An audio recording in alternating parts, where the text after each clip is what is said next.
Izarren hautsa egun batean bilakatu zen bizigai. Hautsartatikan uste gabean noiz baigina den guernai. Eta horrela bizitzen gera, sortuz ta sortuz gure aukera. Atsedenik hartu gabe, lana eginaz goaz aurrera, kate horretan denok batera, gogorki loturik gaude. Gizonak badu inguru latz bat, menperatzeko premia. Burruka hortan bizi da eta hori du bere egia. Ekin ta ekin bilatzen ditu, zaiatze hortan ezin gelditu. Jakintza eta argia, bide ilunak nekez aurkitu. Lege berriak noiz baiter ditu, hortan jokatuz bizia. Gizonen lana jakintza dugu, ezagutuz aldatzea. Naturarekin bat izan eta harremanetan sartzea. Eta indarrak ongi errotuz, gure sustraiak lurrari lotuz, bertatikan irautea. Ezaren gudaz baietza sortuz, ukazioa legatzat hartuz, beti aurrea joatera. Ez da dukanak ongi oidaki, eukitzea zein den ona.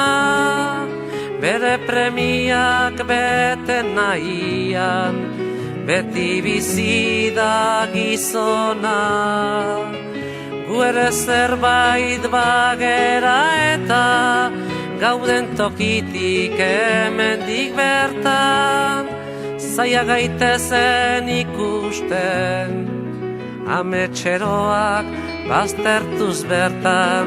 Sasi zikinak behingo zerreta, bideon bat aukeratzen.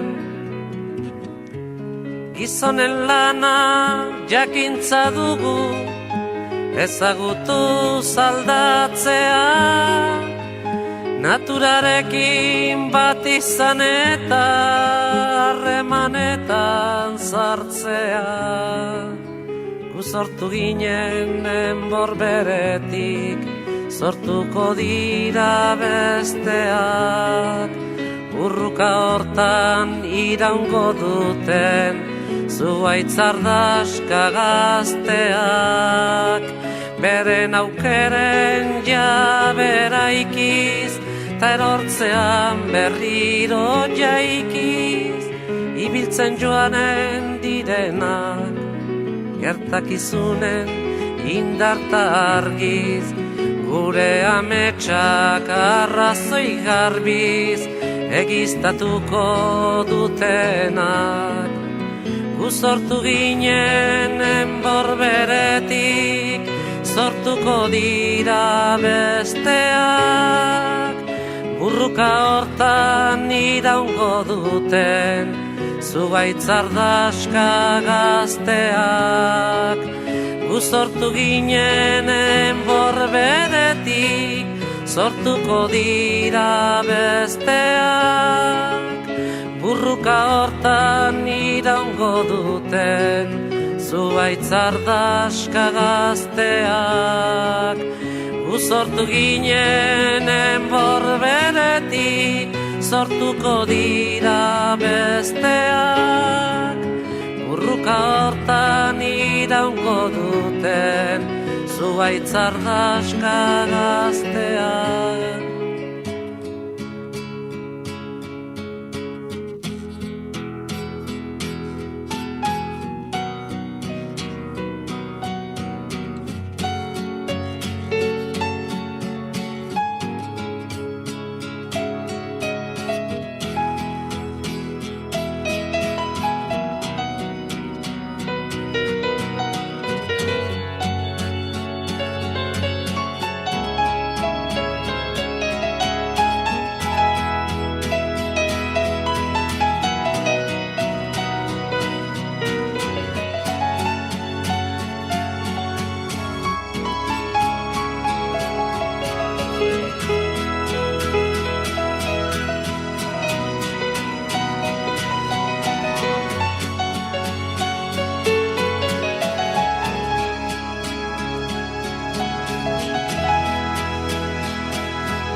Izarren hautsa egun batean bilakatu zen bizigai. Hautsartatikan uste gabean noiz bai gina den guernai. Eta horrela bizitzen gera, sortuz ta sortuz gure aukera. Atsedenik hartu gabe, lana eginaz goaz aurrera, kate horretan denok batera, gogorki loturi gaude. Gizonak badu inguru latz bat, menperatzeko premia. Burruka hortan bizi da eta hori du bere egia. Ekin ta ekin bilatzen ditu, zaiatze hortan ezin gelditu. Jakintza eta argia, bide ilunak nekez aurkitu. Lege berriak noiz baiter ditu, hortan jokatuz bizia. Gizonen lana jakintza dugu, ezagutuz aldatzea. Naturarekin bat izan eta harremanetan sartzea. Eta indarrak ongi errotuz, gure sustraiak lurrari lotuz, bertatikan irautea. Ezaren gudaz baietza sortuz, ukazioa legatzat hartuz, beti aurrea joatera. Ez da dukanak ongi oidaki, eukitzea zein den ona, bere premiak bete nahian, beti bizi. Dakizunez, Larganenako hilarria berriro Gorlizen daukagu, eta horregatik, erakusketa biziak antolatu ditu Gorlizko Udalak. Gaur, bigarren txaldia daukagu, Gorlizko historiarik zaharrena, historia horrean Gorliz eta Oribe Kosta, Joseba Ríos Garaizaharren eskutik. Como sabéis, tenemos este verano en Gorliz la estela de la Larganena y gracias al Museo Arqueológico. Y además de la exposición, desde el Ayuntamiento hemos organizado una serie de visitas guiadas y conferencias. Hoy tenemos la segunda de ellas, con el tema La historia más antigua de Gorliz, la prehistoria de Gorliz y Oribe Kosta, de la mano de Joseba Ríos Garaizaharren, al que damos la bienvenida. Y os cuento un poquito de todo lo que él ha ido haciendo, ¿no?, a lo largo de su trayectoria. Natural de Algorta se doctoró en la Universidad de Cantabria en 2007. Desde el 2012 es investigador, es experto en la época del Paleolítico, sobre todo en el oriental y en prehistoria de Euskal Herria. Ha dirigido excavaciones en Sopela, Dima, Lemoa, Mañaria, Berriatúa, Sestoa, Edorrica, donde continúa. Con un centenar de publicaciones, artículos internacionales. Está trabajando en Oribe Kosta desde el 2003, en Sopela, Gorliz, Barrica, en Arrambalcha, donde han encontrado hallazgos como el útil de madera más antiguo de la península ibérica. También están investigando sobre el inicio de la agricultura y ganadería en Oribe Kosta, y es muy interesante en estos últimos años el descubrimiento de nuevos túmulos como el de Muñarriandi, en Gorliz. Así que os dejo con él, que seguro que nos cuenta cosas muy interesantes.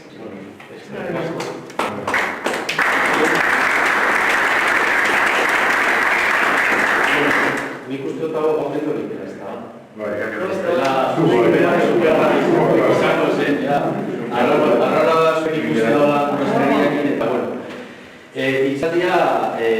gazteleraz emango dut, baina, bueno, pixkat zarrera egin nahi nagoen euskeraz, bueno, pixkat esatzeko, lehenik eta behin, mila esker egokitatzeagatik, oso, bueno, niretzat ni hori kostutarakoa nahi zenez, behin eman dute denbora eskolan nintzen, eta gustatzen zen beti kontatzea, bueno, ja, amazazpi urte ja lan egiten Uribe Kostan, arkeologia egiten, eta gustatzen zen bereziki, hona etortzea eta kontatzea, egiten ditugun aurrerapenak eta aurkikuntzak. Askotan kostatzen zaigu pila bat ailegatzea jendeari, dauzkagun nobedade eta berri pila, batzuk die oso teknikoak, beste batzuk ezein beste, eta, bueno, egin dute hitzaldi bat, pixka bat moldatuta, zuei erakusteko zelan dagoen gaur egun dakigun, bueno, ze dakigun Uribe Kostako historia horreli buruz. Ipiniko ditut adibide batzuk Gorlizkoak, tamalez Gorlizen ez dago historia horre asko, elaztar asko, eta, bueno, hori nari gara lantzen hori bebe bakutxo bat gehiago. Eta saiatuko naz pixka bat, hasiko naz orkestra bakutxo bat Uribe Kosta, gero lehenengo Galerito Garaia, eta gero lehenengo gizarte nekazariak eta abertzaileak. Orduan, horan egingo dugu, eta batik bat noski nire hitzaldia agertuko da asko arrangatzaz. Nik uste dute orain arte Uribe Kostan egin den proiektu potenteena, zabalena, luzeena eta nik uste du garrantzitsua. Eta gaur egun izan dezaket duda barik Aranbaltza da aztarnaki bat oso garrantzitsua, ez bakarrik Uribe Kostan, noski, Bizkaian eta nik izango dute mundu osoan. Dauzkagu gauza batzuk direla banakoak eta oso bereziak, eta ikustu dute hurrengo urteetan aurkikuntza gehiago aurkeztuko ditugu, eta batzuk gaur ekarri ditut zuei erakusteko apurtxo bat jakiminak izteko. Bueno, muchas gracias por la invitación, muchas gracias a todos por venir en este día tan caluroso y tan raro. Me les van a cerrar los ojos con mascarilla, pero bueno, vamos a intentar hacerlo lo mejor posible. Estaría igual si pudiésemos quitar estas primeras luces, para que se vea un poquito mejor. Yo creo que así veis un poco mejor. Sí, ¿verdad? Muy bien, lo que contaba, bueno, he preparado una presentación en la que voy a daros cuenta un poco de los avances que se han hecho en el conocimiento sobre el paleolítico y la prehistoria reciente en Uribe Kosta, a raíz de las últimas investigaciones que hemos ido realizando en esta comarca. Para mí es una ocasión especial porque, bueno, llevo ya, pues eso, 17 años por lo menos trabajando en Uribe Kosta, en distintos yacimientos, y desde el año 2013 trabajando de manera continuada y muy intensa en el yacimiento de Aranbaltza, que se encuentra en Marica.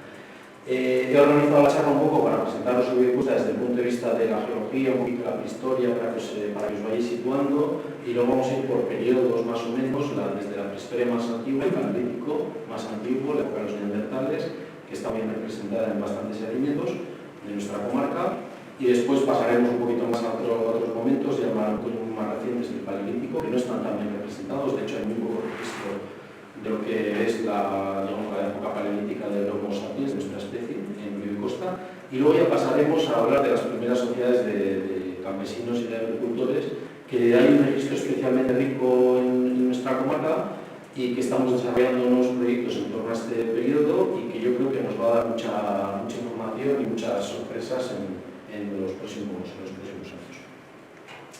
Bueno, lo primero que me gusta presentar estas diapositivas, estas fotos, porque bueno, son especialmente interesantes primero para situarnos. Uribe Kosta todos sabéis lo que es, no os lo voy a explicar con demasiado detalle. Es una zona con una geomorfología, una configuración especial. Destaca sobre todo que tiene un gran curso fluvial, que es el río Butrón, que bueno, es muy meandriforme, muy sinuoso. Probablemente el encajamiento del río Butrón es bastante reciente. No hay estudios muy específicos, pero seguramente su configuración actual se empieza a formar a partir de hace unos 10.000 años, más o menos, ¿vale? Probablemente anteriormente hubiese otros cursos de agua, incluso hay algunos estudios que plantean que es posible que en toda la zona de Sogelana, Urrugi y desembocando en la zona de Zabaleches, es posible que pudiese haber en época del Pleistoceno medio, 300.000, 500.000 años, que pudiese haber habido otro curso de agua del que hoy no queda constancia. Es una zona también muy particular porque tenemos unos potentes acantilados costeros que todos conocéis muy bien, que marcan mucho el paisaje de la zona, Si descontamos estos acantilados, el relieve es bastante suave, aunque con lomas, por ejemplo, vanes, que está un poquito elevada, con pequeñas elevaciones, pero no es liso, es bastante ondulado, como digo. Estos depósitos costeros, digamos, acantilados, también hay bastantes estudios ahora que están, bastantes grupos que están investigando un poco su desarrollo y su formación, pero es posible que se deban a levantamientos tectónicos que empiezan a producirse hace 1 millón de años más o menos. Y es bastante curioso porque parece que esos levantamientos provocan que, por ejemplo, este cauce de agua que os decía, que venía por Soperano, Doriz, etc., se muere y se empiezan a abrir pequeños cauces fluviales que corren paralelos a la costa, como el río Bodegas, por ejemplo. Entonces, todo esto configura una región, ya os digo, bastante singular desde el punto de vista del paisaje y de la geomorfología. Luego os pasaré esta diapositiva la suelo poner, esta es una foto aérea del año 1956 del ejército americano, y esta es una ortofoto reciente, ¿vale? Una foto aérea reciente, actual. Sin más, para que os hagáis una idea de los cambios que ha sufrido la comarca Olive-Costa en los últimos 70 años. Y sobre todo estos cambios se traducen en 2 cosas: urbanismo y carreteras, pabellones industriales, centros comerciales, etc. El cambio ha sido radical, sobre todo en zonas muy concretas, ¿no? En toda la zona de Soperana, Urduriz es bastante acusado, pero también Borri, por ejemplo, ¿no? Que en los años 50 había apenas un núcleo, digamos, un núcleo de iglesia que era bastante pequeñito, algunos caseríos dispersos, y ahora mismo, Borriz y Plencia están unidos, digamos, que es un continuo de casas, y todo esto de alguna manera ha afectado en algunos casos muy seriamente al registro arqueológico que tenemos disponible. Voy a poner simplemente un ejemplo. Todos conocéis la zona de la urbanización de Sopermar, que está en Sopelana, encima del acantilado. Bueno, pues en esa urbanización donde se construye esa urbanización, Barandiaran de los años 60, descubre un yacimiento arqueológico que se llama Iturralde, y ese yacimiento es posible que quede algo conservado en la zona, pero probablemente la mayor parte se la llevaron cuando hicieron la construcción de Sopermar. Nosotros quiero decir que tenemos un registro arqueológico que está relativamente dañado, no está pristino, no está perfectamente conservado y dañado en los últimos 70 años. Luego tiene otra característica que la voy a resumir muy rápidamente, ¿vale? El sustrato litológico, la roca de sustrato que tenemos en Olive-Costa, generalmente son areniscas y margas calizas, etc. Hay muy poquita evidencia, muy poquitos restos de calizas urbonianas, que son las calizas del Cretácico inferior, las que se suelen desarrollar las cuevas. Todos tenéis en la cabeza Macifro Gorbea, la zona de las cuevas de Valenzuela o la zona, por ejemplo, de Lequeiti, ¿no? Que hay unas calizas en Santimamiñe, por ejemplo. Todas esas cuevas se han formado con calizas urbonianas del Cretácico inferior. Aquí solamente tenemos una pequeña manchita de Cretácico inferior en Astundo, en la zona cerca del faro, entre el faro y la zona de las dunas. Una masita muy pequeña que apenas aflora actualmente en el acantilado. Es posible que haya algo más actualmente sumergido. Con lo cual, esto os lo cuento para que os hagáis una idea de que no tenemos ninguna cueva susceptible de tener yacimientos arqueológicos conservados en Olive-Costa. Y esto hace que el registro arqueológico que disponemos hoy en día es un registro arqueológico al aire libre, con las dificultades que eso tiene. En el País Vasco llueve mucho, generalmente los terrenos son muy ácidos, y estos terrenos ácidos son muy malos, por ejemplo, para conservar cosas tan interesantes como restos óseos, fragmentos de huesos, de fauna o de restos humanos, ¿vale? Entonces, en todos estos yacimientos al aire libre que nos encontramos en Olive-Costa, es muy raro que nos encontremos restos óseos, por no decir casi imposible. Sin embargo, estas condiciones, luego os voy a explicar un poco mejor, en lugares muy concretos, por ejemplo, en una zona de dunas que está encima de la playa salvaje, o con el propio Arambalcha, ha permitido la conservación de restos vegetales, lo cual parece un contrasentido, pero luego os explicaré por qué, ¿vale? Y es muy interesante también plantear la posibilidad, y por qué no nos lo podemos permitir soñar, ¿no? Que ese pequeño resto que aflora hoy en día de calizas urbonianas continúe un poquito hacia el interior del mar, y como sabéis, sobre todo el Paleolítico se desarrolla en unas condiciones ambientales que son unas condiciones glaciares. ¿Esto qué quiere decir? Que la temperatura es mucho más baja que la actual. De hecho, sería maravilloso estar a 5 grados de temperatura o 10 grados. Y en esas condiciones tan frías, lo que se produce es un fenómeno de acumulación de hielo en los casquetes polares. Esta acumulación de hielo acumula muchísima agua que se retira de las más grandes masas oceánicas y marinas. Esto produce que el nivel del mar desciende de manera muy significativa. En los momentos más álgidos de la glaciación, en torno a hace unos 23.000 años más o menos, el nivel del mar llega a descender unos 100 metros, 180 metros. Esto significa, al descender tanto, se abre una gran plataforma en frente de nuestras costas. En el caso, por ejemplo, de Uribe Costa, más o menos, hay ahora también un equipo de la UPV que está investigando esto, está intentando identificar las distintas zonas, los distintos, digamos, límites de expansión de esta raza marina, pero esta plataforma que estaría emergida, que tendría sus praderas y sus animales y seguramente sus yacimientos arqueológicos también, se puede extender hasta unos 4 o 8 kilómetros más o menos, ¿vale? Entonces es una gran amplitud, ¿vale?, de territorio que hoy en día está bajo el mar. Hay un proyecto ahora, por ejemplo, de la Universidad de Cantabria, que han salido con un barco a ver si puede localizar puntos susceptibles de tener conservados yacimientos arqueológicos de época paleolítica bajo el mar. Pues esto quiere decir que yo una de las cosas, por ejemplo, que suelo soñar, a veces me preguntan y me dicen, ¿qué te gustaría encontrar? Pues me encantaría que, por ejemplo, que ese pequeño trocito que hay de caletas urbanianas que ahora aflora tuviese continuación debajo del mar y que pudiese conservar una cueva con registro paleolítico. Eso sería una avanzada, ¿no? Bueno, pues de momento nadie se ha animado a hacerlo, yo no sé bucear, entonces habrá que esperar un poco de tiempo para poder hacer cosas. Pero con esto os quiero decir también que nosotros, claro, tenemos una perspectiva muy actualista del paisaje, ¿no? Nosotros pensamos, si Uribe Costa está en la costa. Bueno, hace 20.000 años estaba bastante lejos de la costa, 4 kilómetros es una distancia considerable. Entonces, quiero que esto lo tengáis en mente para que cuando vamos a hablar de distintas épocas, distintos periodos, os podáis imaginar un poquito el paisaje. También tenéis que saber que a lo largo del Paleolítico y la prehistoria reciente, el clima y las condiciones ambientales han cambiado mucho. Ha habido épocas muy frías, como os he dicho, glaciares, en las que las temperaturas eran mucho más bajas. Esto implica diferentes tipos de animales, diferentes especies de vegetales también.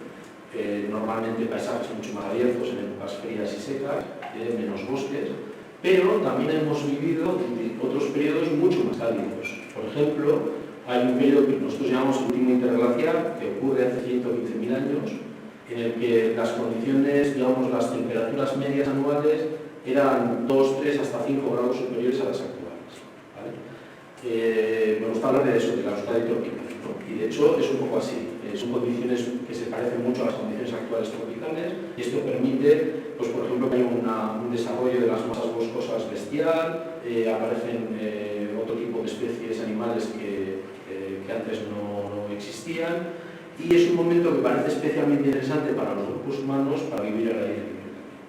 Porque esta es otra cuestión. En buena parte del Paleolítico, con las condiciones tan frías y tan duras que os he comentado antes, tenemos en el imaginario que los humanos no podían vivir al aire libre, ¿no? Que tenían que vivir en las cuevas. Esta es una idea que hemos intentado romper en los últimos años de manera bastante radical, porque es una idea que está basada en un principio, que es que si tú vas a excavar en las cuevas y solamente excavas en cuevas y encuentras yacimientos arqueológicos en cuevas, pues el registro que tienes es de cuevas. Entonces vas a pensar que el único registro que tienes es de cuevas. En cuanto nos hemos empezado a encontrar contextos susceptibles de tener yacimientos al aire libre y a excavarlos, pues han empezado a aparecer en Vizcaya algunos, en Guipúzcoa otros, en Cantabria hay otros, no demasiados todavía, pero por ejemplo en Ambalsa tenemos un registro increíble que nos está diciendo que hay un hábitat probablemente mucho más continuado y mucho más intenso que el que nos imaginábamos antes al aire libre. Esto también para que os hagáis una idea de por qué puede ser interesante Uribe Costa para las gentes del Paleolítico. Luego hablaremos un poco de la prehistoria reciente, que es un poco diferente. Ya en la prehistoria reciente la gente hacía casas y otras formas de vida, pero el Paleolítico, ¿por qué es interesante? Vale, entonces, al aire libre, un paisaje suave, relativamente cerca de la costa. Probablemente en ese paisaje tenían muchos recursos de tipo natural, pues recursos vegetales, recursos animales, podían cazar, podían recolectar frutos, o sea, era un lugar, tenía fuentes de agua, era un lugar, bueno, probablemente agradable para la vida. Y además tiene ese paisaje ondulado, también permite que haya zonas pues, un poco más refugiadas. Por ejemplo, Arambalcha está en una zona que está muy encajonada y seguramente incluso en épocas frías sería bastante agradable de vivir. Pero, digamos, esas condiciones los humanos del Paleolítico las podrían tener en muchos otros lugares. ¿Por qué en Uribe Costa tenemos tantas evidencias del Paleolítico? Bueno, pues la principal explicación se debe a que tenemos un afloramiento muy potente de silves. En los estratos del Flis, que ahora mismo se pueden observar en los acantilados o encuentros en Plan y Barrica, hay distintos puntos en los que hay entre las marrocalizas, en contacto con las areniscas, sobre todo, los miles de areniscas, aparecen estratos de silves, en algunas ocasiones de muy baja calidad, pero en otros de muy buena calidad. Estos estratos los tenéis aquí en este mapa, no se ve especialmente bien, la próxima lo pondré un poquito más grande, pero para que os hagáis una idea, son sobre todo estos estratos de color verdoso, ¿vale? Estos de aquí tienen silves, estos de aquí tienen silves, este de aquí tiene silves, estos se pasan cerca de la mancha, estos son arenisas, pero todo esto de aquí, por ejemplo, es un afloramiento de silves. En Gorlizay y en Lemolizay continúan un poco hacia adentro, pero lo último que yo llego a encontrar desde silves del Flis, de afloramientos naturales, está en Lemolizay, en la zona de Urisa. Entonces, bueno, este sílex afloraba en muchos puntos y el sílex es una materia prima muy deseada por las gentes del Paleolítico porque le sirve para hacer sus herramientas con las cuales hacer las distintas actividades que tenían que realizar, pues desde cazar animales, descuartizarlos, trabajar las pieles, trabajar las maderas. Todas esas actividades las realizaban con útiles de sílex, por ejemplo, como este, que curiosamente está fabricado en sílex de Flis, pero es de la cueva de Daslor, que se encuentra en Dimna y que está a unos 30 kilómetros de distancia del afloramiento de sílex de Flis. Esta zona, entonces, era especialmente rica en sílex y que eso hizo que los humanos del Paleolítico viniesen aquí de manera muy recurrente. Entonces, esto explica en parte por qué tenemos tantísimos yacimientos en la zona Uribe Costa.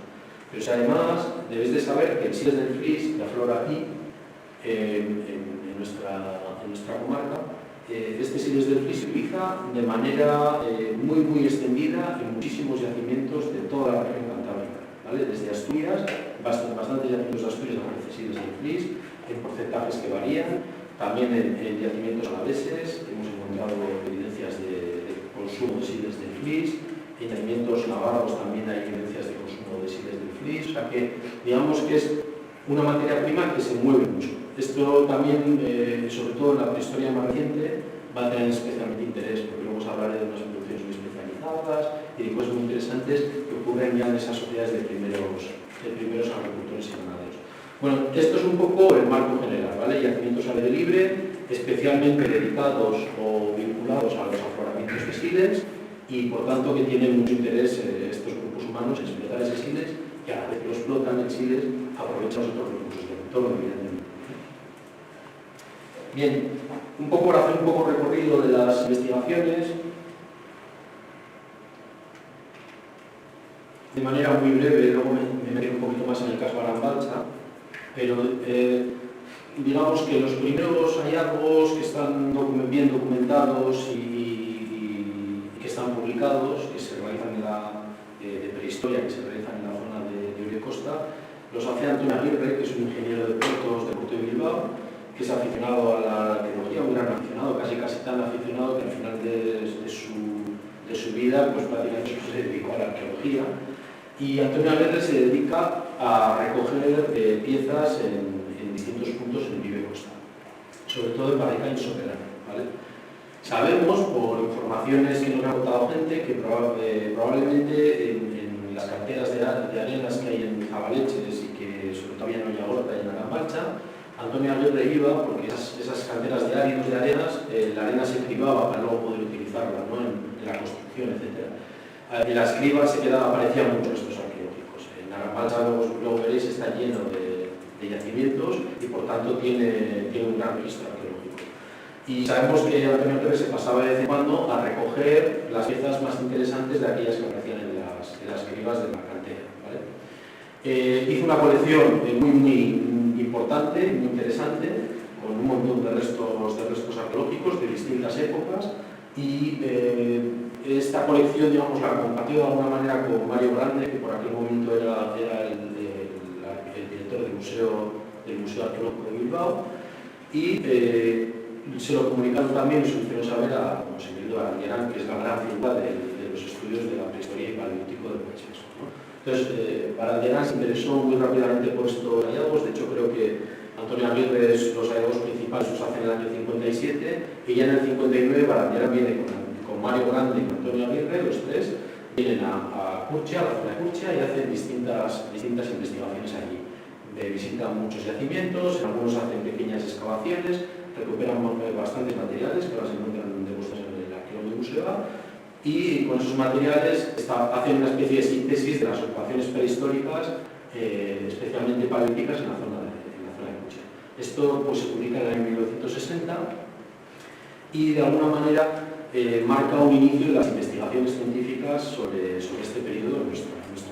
Después ha habido distintas épocas, no os voy a aburrir, pero hubo luego un parón de investigaciones. En los años 70, Sarachagas, un aficionado a la arqueología, encontró varios dólmenes en distintos puntos, sobre todo en el corral de Muñoz de Colanda. En los años 80, Margarita Muñoz excava en el yacimiento de Curchia varias campañas. Hay de nuevo otro parón, y a partir más o menos de finales de los 90, principios de los 2000, empieza a haber un rebrote, digamos, de la investigación en Uribe Costa, sobre todo a raíz de las excavaciones de urgencia que se realizan pues, a raíz de distintas obras que se hacen en distintos puntos de canalizaciones, casas que se van a hacer. Hay una zona declarada en torno a Curchia de zona de protección y se hacen distintas actuaciones. Y en el año 2003 nosotros intervenimos en el yacimiento de Mendieta, en Sopelana, y empezamos a interesarnos porque encontramos distintos yacimientos, Mendieta 1 y Mendieta 2. Mendieta 1 creemos que es un yacimiento de más de 100.000 años de antigüedad, con mucho interés, y creemos que, bueno, se empieza a despertar de manera muy intensa nuestro interés sobre Uribe Costa. Hacemos distintas campañas de prospección, localizamos varios yacimientos, algunos otros se excavan en urgencia, luego se enseñan algunos, y en el año 2013 empezamos a excavar en Arafrancha, ¿vale? Que creo que es un poco el proyecto que va a marcar mi conferencia y que marca un poco el paso de las investigaciones arqueológicas que se están haciendo actualmente en Uribe Costa. Si en algún momento tenéis alguna duda, alguna pregunta, hacedme, sin miedo, que yo me palo y bueno, y luego me cuesta parar. Vale, vamos a hablar un poco del paleolítico más antiguo. Paleolítico antiguo me refiero a aquello que es anterior a la llegada de los humanos modernos de nuestra especie a Europa.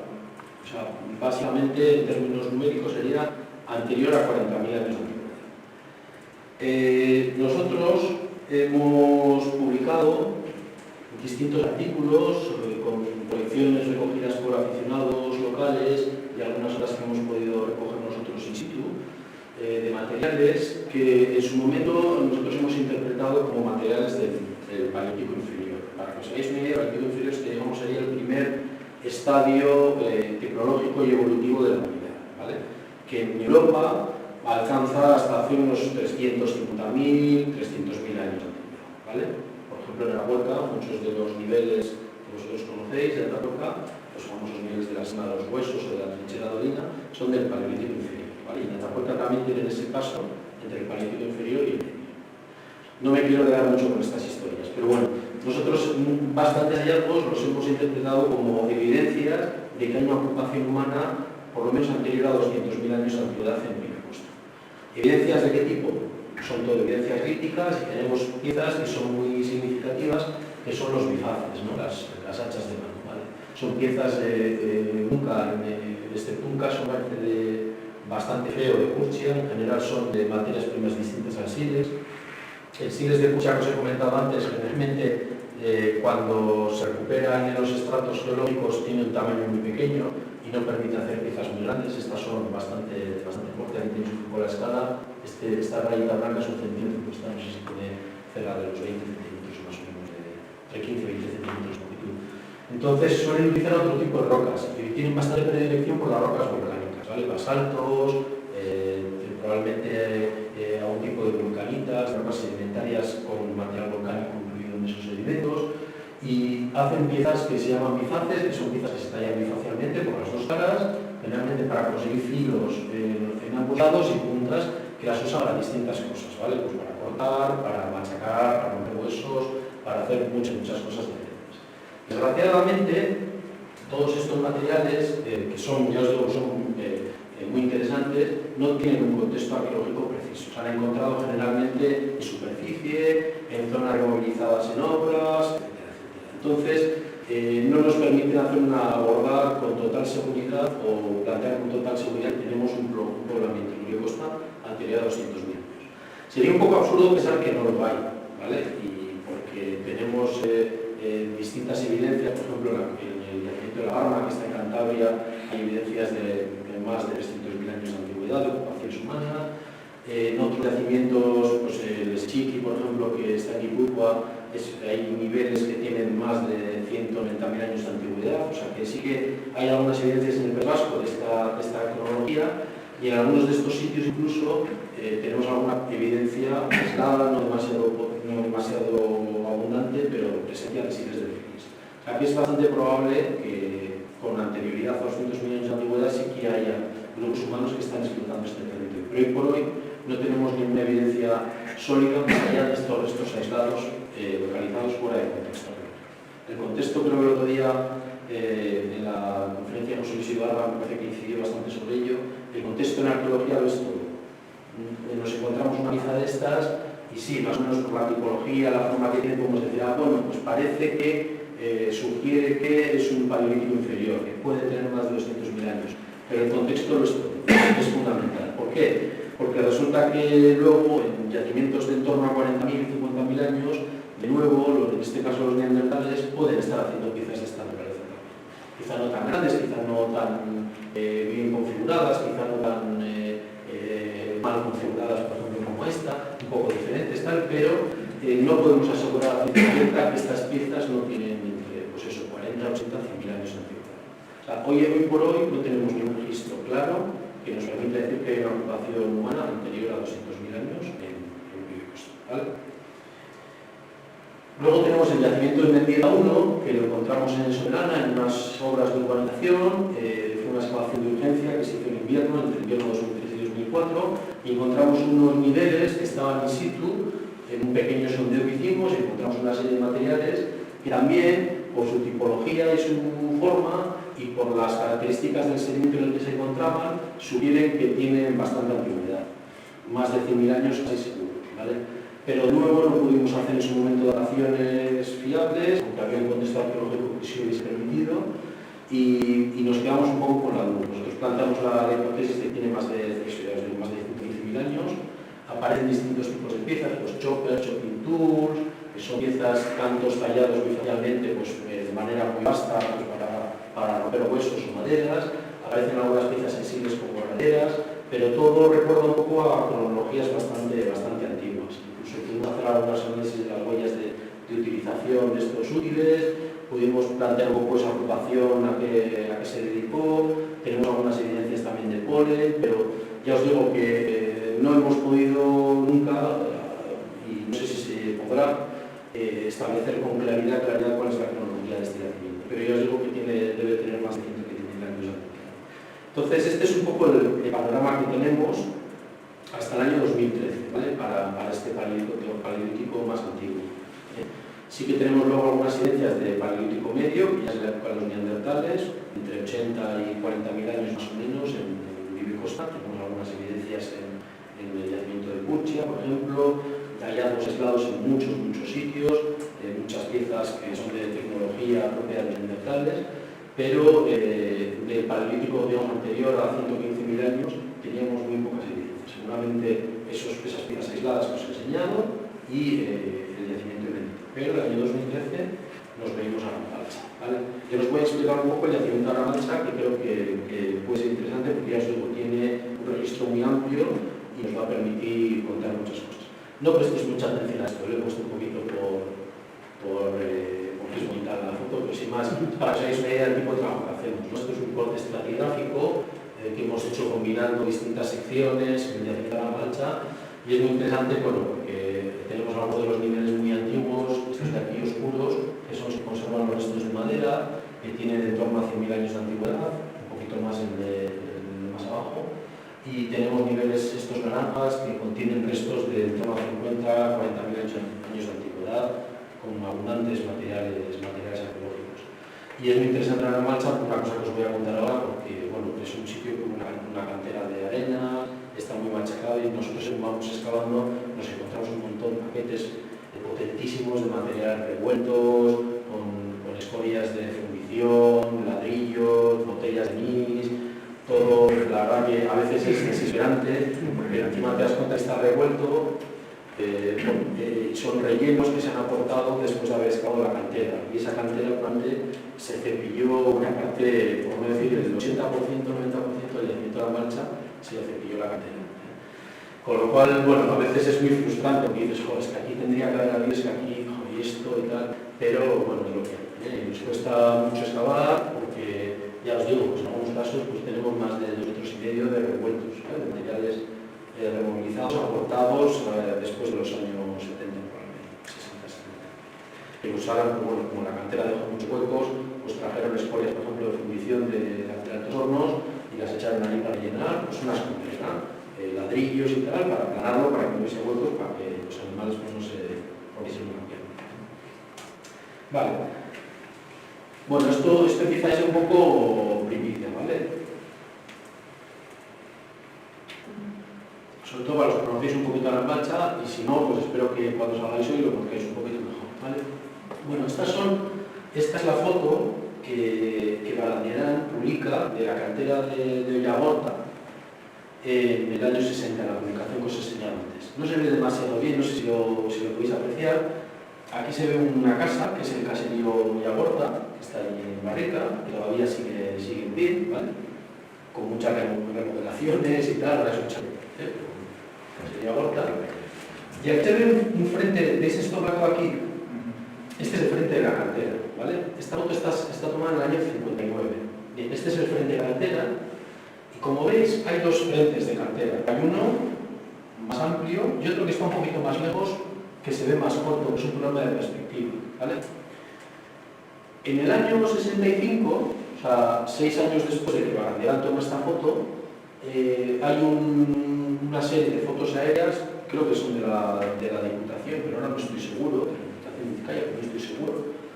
Pero bueno, hay una serie de fotos aéreas que se toman que están disponibles además en el portal de Euskadi del Gobierno vasco, en el que se ve el caserío Ollagorta, en el circulito, el primer frente de cantera. Digamos que la foto esta estaría sacada más o menos desde aquí, ¿vale? El primer frente de cantera, que sería la cantera de Ollagorta, y se ve aquí un segundo frente de cantera, que es la cantera de Rambalcha, que es donde tenemos nosotros el yacimiento. Si os fijáis, hay un pequeño, bueno, no lo veréis muy bien, pero por aquí discurre el río, el arroyo Urboso, actualmente. Nosotros hemos encontrado, para que veáis cómo ha sido la cosa en la Mancha, hemos encontrado yacimientos en la pequeña franja que está entre el arroyo y la cantera, el círculo de la cantera, hemos encontrado yacimientos. En esta zona de aquí es donde tenemos a Mancha 3, que se ve que hay un momento en que las excavadoras de la cantera se topan con niveles de arcilla bastante potentes y se ve que deciden parar, porque excavar arcilla con excavadora es bastante complicado, sobre todo con excavadoras un poco viejas, es bastante complicado. Si los paquetes son potentes y están echados en agua, como es el caso, es muy costoso. Estas canteras se hacen para obtener un beneficio y no se van a poner a excavar arcillas para ver si debajo vuelve a haber arenas. Entonces, por eso se ha conservado la Mancha 3 bastante registro arqueológico, gracias a que ese paquete de arcillas, cuando tocaron las excavadoras, en algunos puntos este año, por ejemplo, hemos visto incluso en las arcillas, hemos podido documentar los cortes de la excavadora, de la pala de la excavadora, ¿vale? Cuando tocan esas arcillas dicen, aquí ya no hay más arena y se van a otro sitio, ¿vale? De hecho, la cantera parece que está en uso bastante poco tiempo. Entonces, en la Mancha 3 se cepilla la cantera todo lo que tiene menos de 40.000 años, que seguramente hubo registro también. Y en algunos puntos muy pequeñitos no toca. Por ejemplo, veis aquí unas pequeñas islitas oscuras. Por algún motivo ahí no interviene la cantera. Bueno, pues justo en esta islita pequeñita de aquí, en esta aquí es donde tenemos un yacimiento que llamamos Rambalcha 2, que tiene unas evidencias de hace 40.000 años que os voy a enseñar, que son súper interesantes. O O sea, ha sido un verdadero milagro que se haya conservado aquí el registro arqueológico, ¿vale? Entonces, claro, nosotros, yo viendo estas fotos, en principio pensaba que todo esto era el frente de la cantera de Ollagorta y pensaba que en aquel momento no estaba la cantera de Arambalcha abierta, etcétera, etcétera. Curiosamente, Banderán, en su descripción, cuando interviene en la cantera de Ollagorta, habla de dos frentes de cantera. Uno que está situado en el este y otro en el oeste.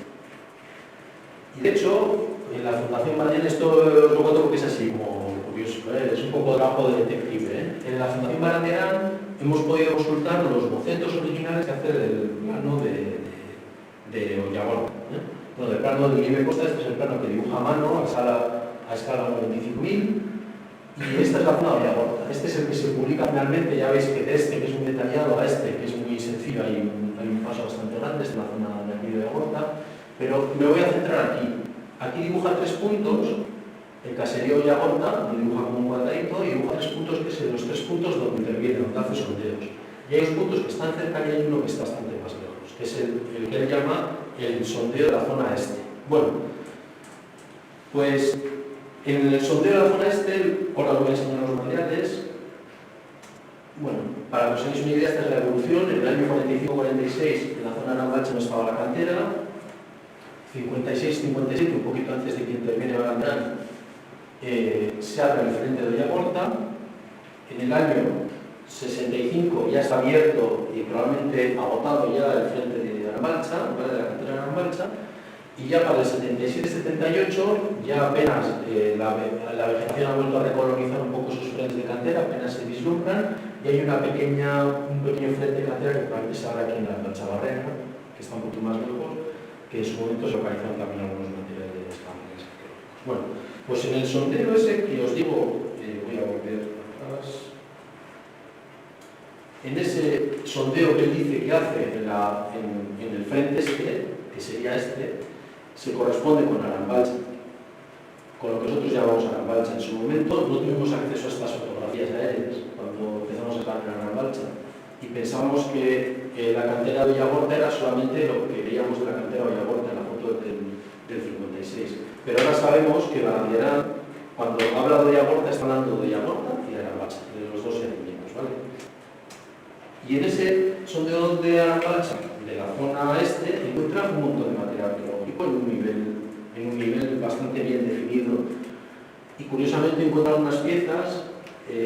También Antonio Aguirre ha encontrado en su momento, en el año 57, piezas de esta naturaleza. Por ejemplo, esta y esta de aquí son de la colección de Antonio Aguirre, y esta es de la estación de Banderán, que son unas piezas muy características que se llaman puntas hechas del perro. El nombre os puede parecer un poco gracioso, luego os explico qué es esto, ¿vale? Pero es digamos, el pistoletazo salido en el año 2004.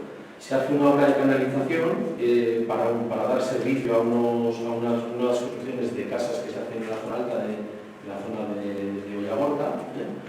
Se hace una obra de canalización y en la zona alta de Ollagorta aparecen materiales de prehistoria reciente en esa canalización, y en la zona baja aparecen materiales paleolíticos. Y aparecen muchas piezas como estas que recogieron Antonio Aguirre, que excavó Arambalcha, ¿vale? Puntas hechas del perro.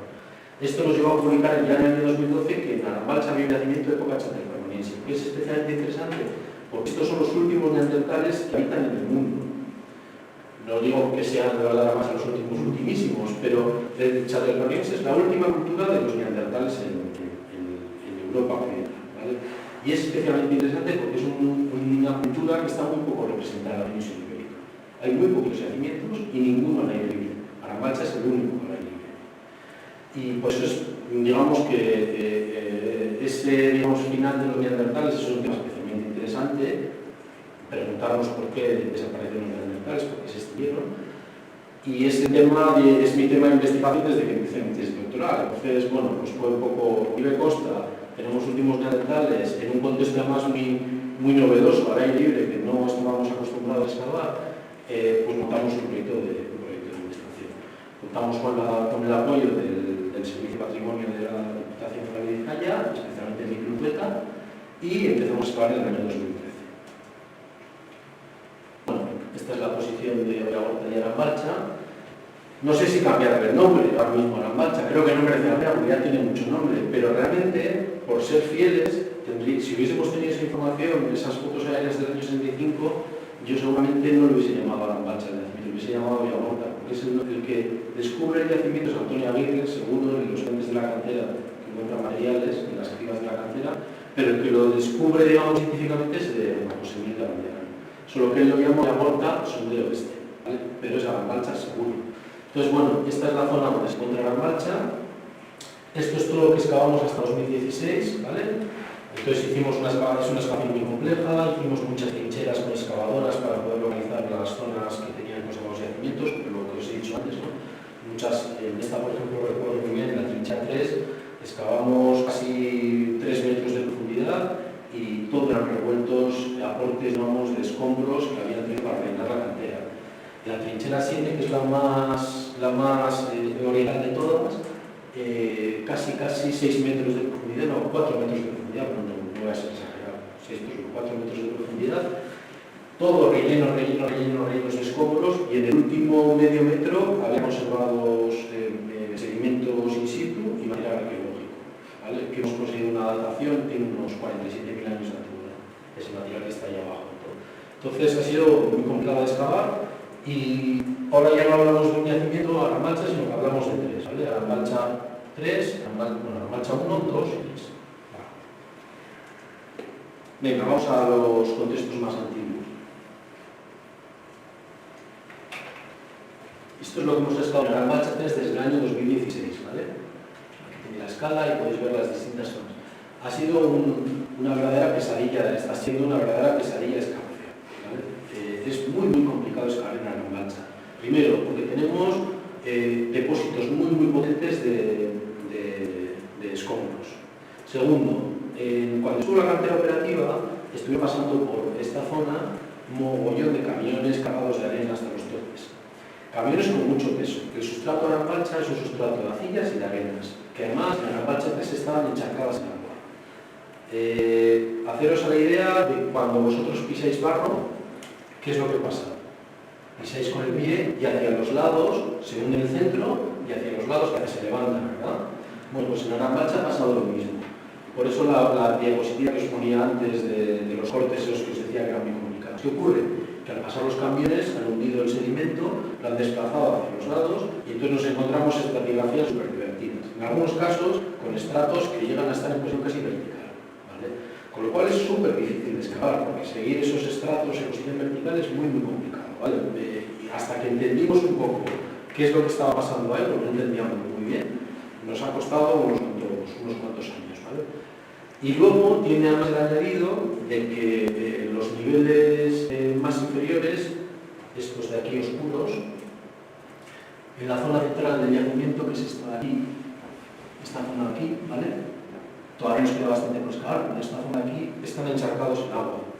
Encharcados en agua significa que tú excavas y de repente el agua y sube. Excavas y sube. Tenemos que estar con la bomba, achicando con esponjas. ¿Qué ocurre? Que esto ha permitido la conservación de restos vegetales. Aunque el sedimento es súper ácido, porque es muy ácido, se ve que el ácido no ataca tanto a la materia vegetal como a la materia ósea, ¿vale? Se conserva en una especie de, en algunos casos, en una especie de estado de gelatinización, se conservan las maderas. Súper blandas, súper difíciles de excavar y súper difíciles de conservar. Tenemos a la restauradora del museo, ahora la tenemos frita, porque ha tenido que desarrollar procedimientos específicos para poder observar los restos vegetales que no están apareciendo en la mancha. Muy complicado de excavar. Entonces, en estos niveles de abajo, estos oscuros de aquí, es donde se conservan fundamentalmente los restos vegetales. Pero tuvimos la fortuna, en el año 2015, de excavando un sondeo en Aran Balcha 3, encontramos un nivel, bueno, varios niveles con materiales arqueológicos muy abundantes de hace unos 50 a 43.000 años, más o menos, niveles estériles, y luego un nivel de arena prácticamente estéril en el que nos aparecieron dos objetos de madera. Uno de ellos lo ubicamos en el año 2018, que es este de aquí. Aquí está cuando salió de la excavación y aquí está después del proceso de conservación que se realizó en el CNIE, que provocó que la pieza está muy bien conservada, su superficie y su integridad, pero al irse secando de manera progresiva se fue, la madera, pues bueno, cuando está con agua se hincha y cuando se seca se va curvando y se curvó. Esta no es la forma original del objeto, la forma original del objeto es este. En su momento pensamos que podía ser una punta de lanza, hicimos distintos estudios, vimos que era una pieza muy interesante, que habían cogido una rama de tejo, que es una madera muy buena para hacer herramientas, la habían cortado una sección, la habían alisado, probablemente con ayuda del fuego para facilitar el raspado habían dado forma de punta, y después no sabemos si la utilizaron como punta de lanza o no tenemos ninguna evidencia, yo sospecho que sí, pero no lo podemos afirmar. Hay un momento en el que la cortan de manera bastante violenta, con un golpe, con un tajo seco, y después de haber cortado, ese objeto lo usan como palo cavador. Palo cavador es más un palo que utilizas para hacer agujeros en la tierra, ¿vale? Que es una herramienta que puede parecer quizás no es tan sexy como una lanza de madera, pero a mí me resulta especialmente interesante porque nos está hablando de actividades económicas, por ejemplo, para recolectar tubérculos o para sacar nódulos de sílex de esas masas de barro que os enseñaba antes con los nódulos de sílex, para distintas actividades, ¿vale? Entonces sabemos que hay un palo cavador y esto lo publicamos en 2018, pero el mismo son de 2015, de estos niveles de aquí, claro, tenía que sufrir otro proceso de restauración también casi más complejo. Tenemos algunas otras evidencias de herramientas, por ejemplo, este es otro palo cavador que está bastante peor conservado que este, pero más incompleto, pero que tiene también huellas de haber sido utilizado como un palo para clavar y tiene unas huellas técnicas que nos indican que la madera fue cortada y fue manipulada, tampoco mucho, no os creáis que la rasparon para hacer una cuchara, no, pues está muy poco. Pero tenemos otras cosas, por ejemplo, conservados restos de hojas incluso, ¿vale? Que se conservan, cuando las sacamos del yacimiento estaba como si se hubiese caído ayer. Desgraciadamente, con el paso del tiempo, que están haciendo lo que se puede para conservarlas, son materiales que se conservan muy difícilmente, ¿vale? Tenemos un buen registro fotográfico, en algún momento incorporaremos un paleobotánico para que nos ayude a identificar las hojas, pero tenemos distintas especies y distintas maderas.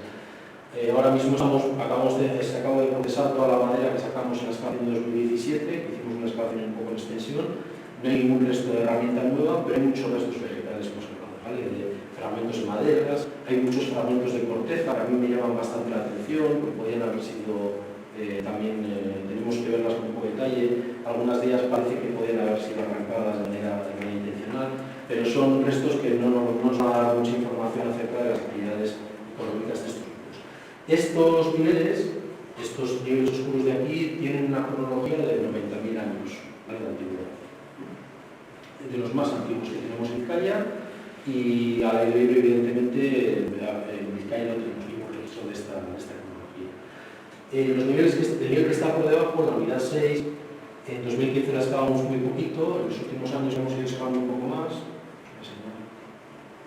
Aquí no se ve, apenas se ve con esta luz, pero bueno, esta es esta superficie de excavación donde excavamos en 2018, en la unidad 6, y es muy interesante porque parece que está sobre unas arcillas, es una especie de playita al borde de un arroyo, y encontramos muchísimos restos de herramientas, pero también encontramos restos de objetos de gran tamaño, de rocas de gran tamaño, que las han aportado ahí los humanos pues, para hacer algún tipo de construcción muy primitiva, ¿vale? Esto tiene unos 115 años, 115-130 años.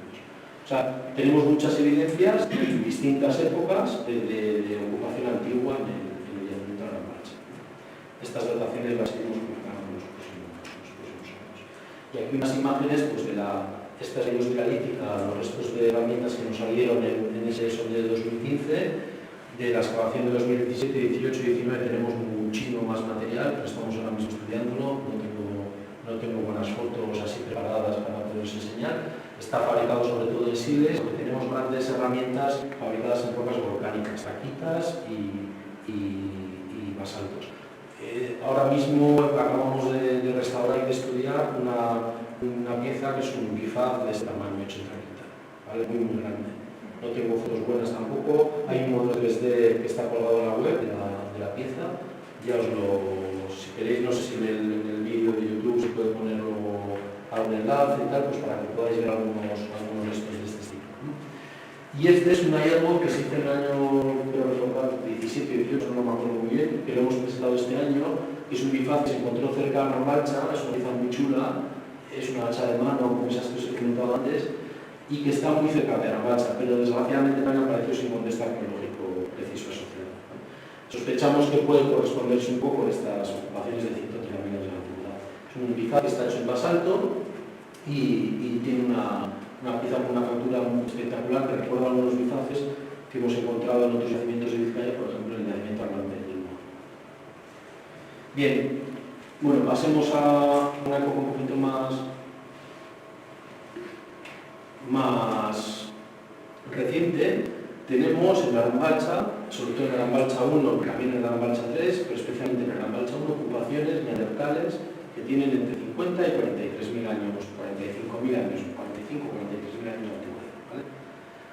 Más o menos sospechamos que estas ocupaciones se dieron dar por las medias de las dataciones y tal, en torno a 47.000 años.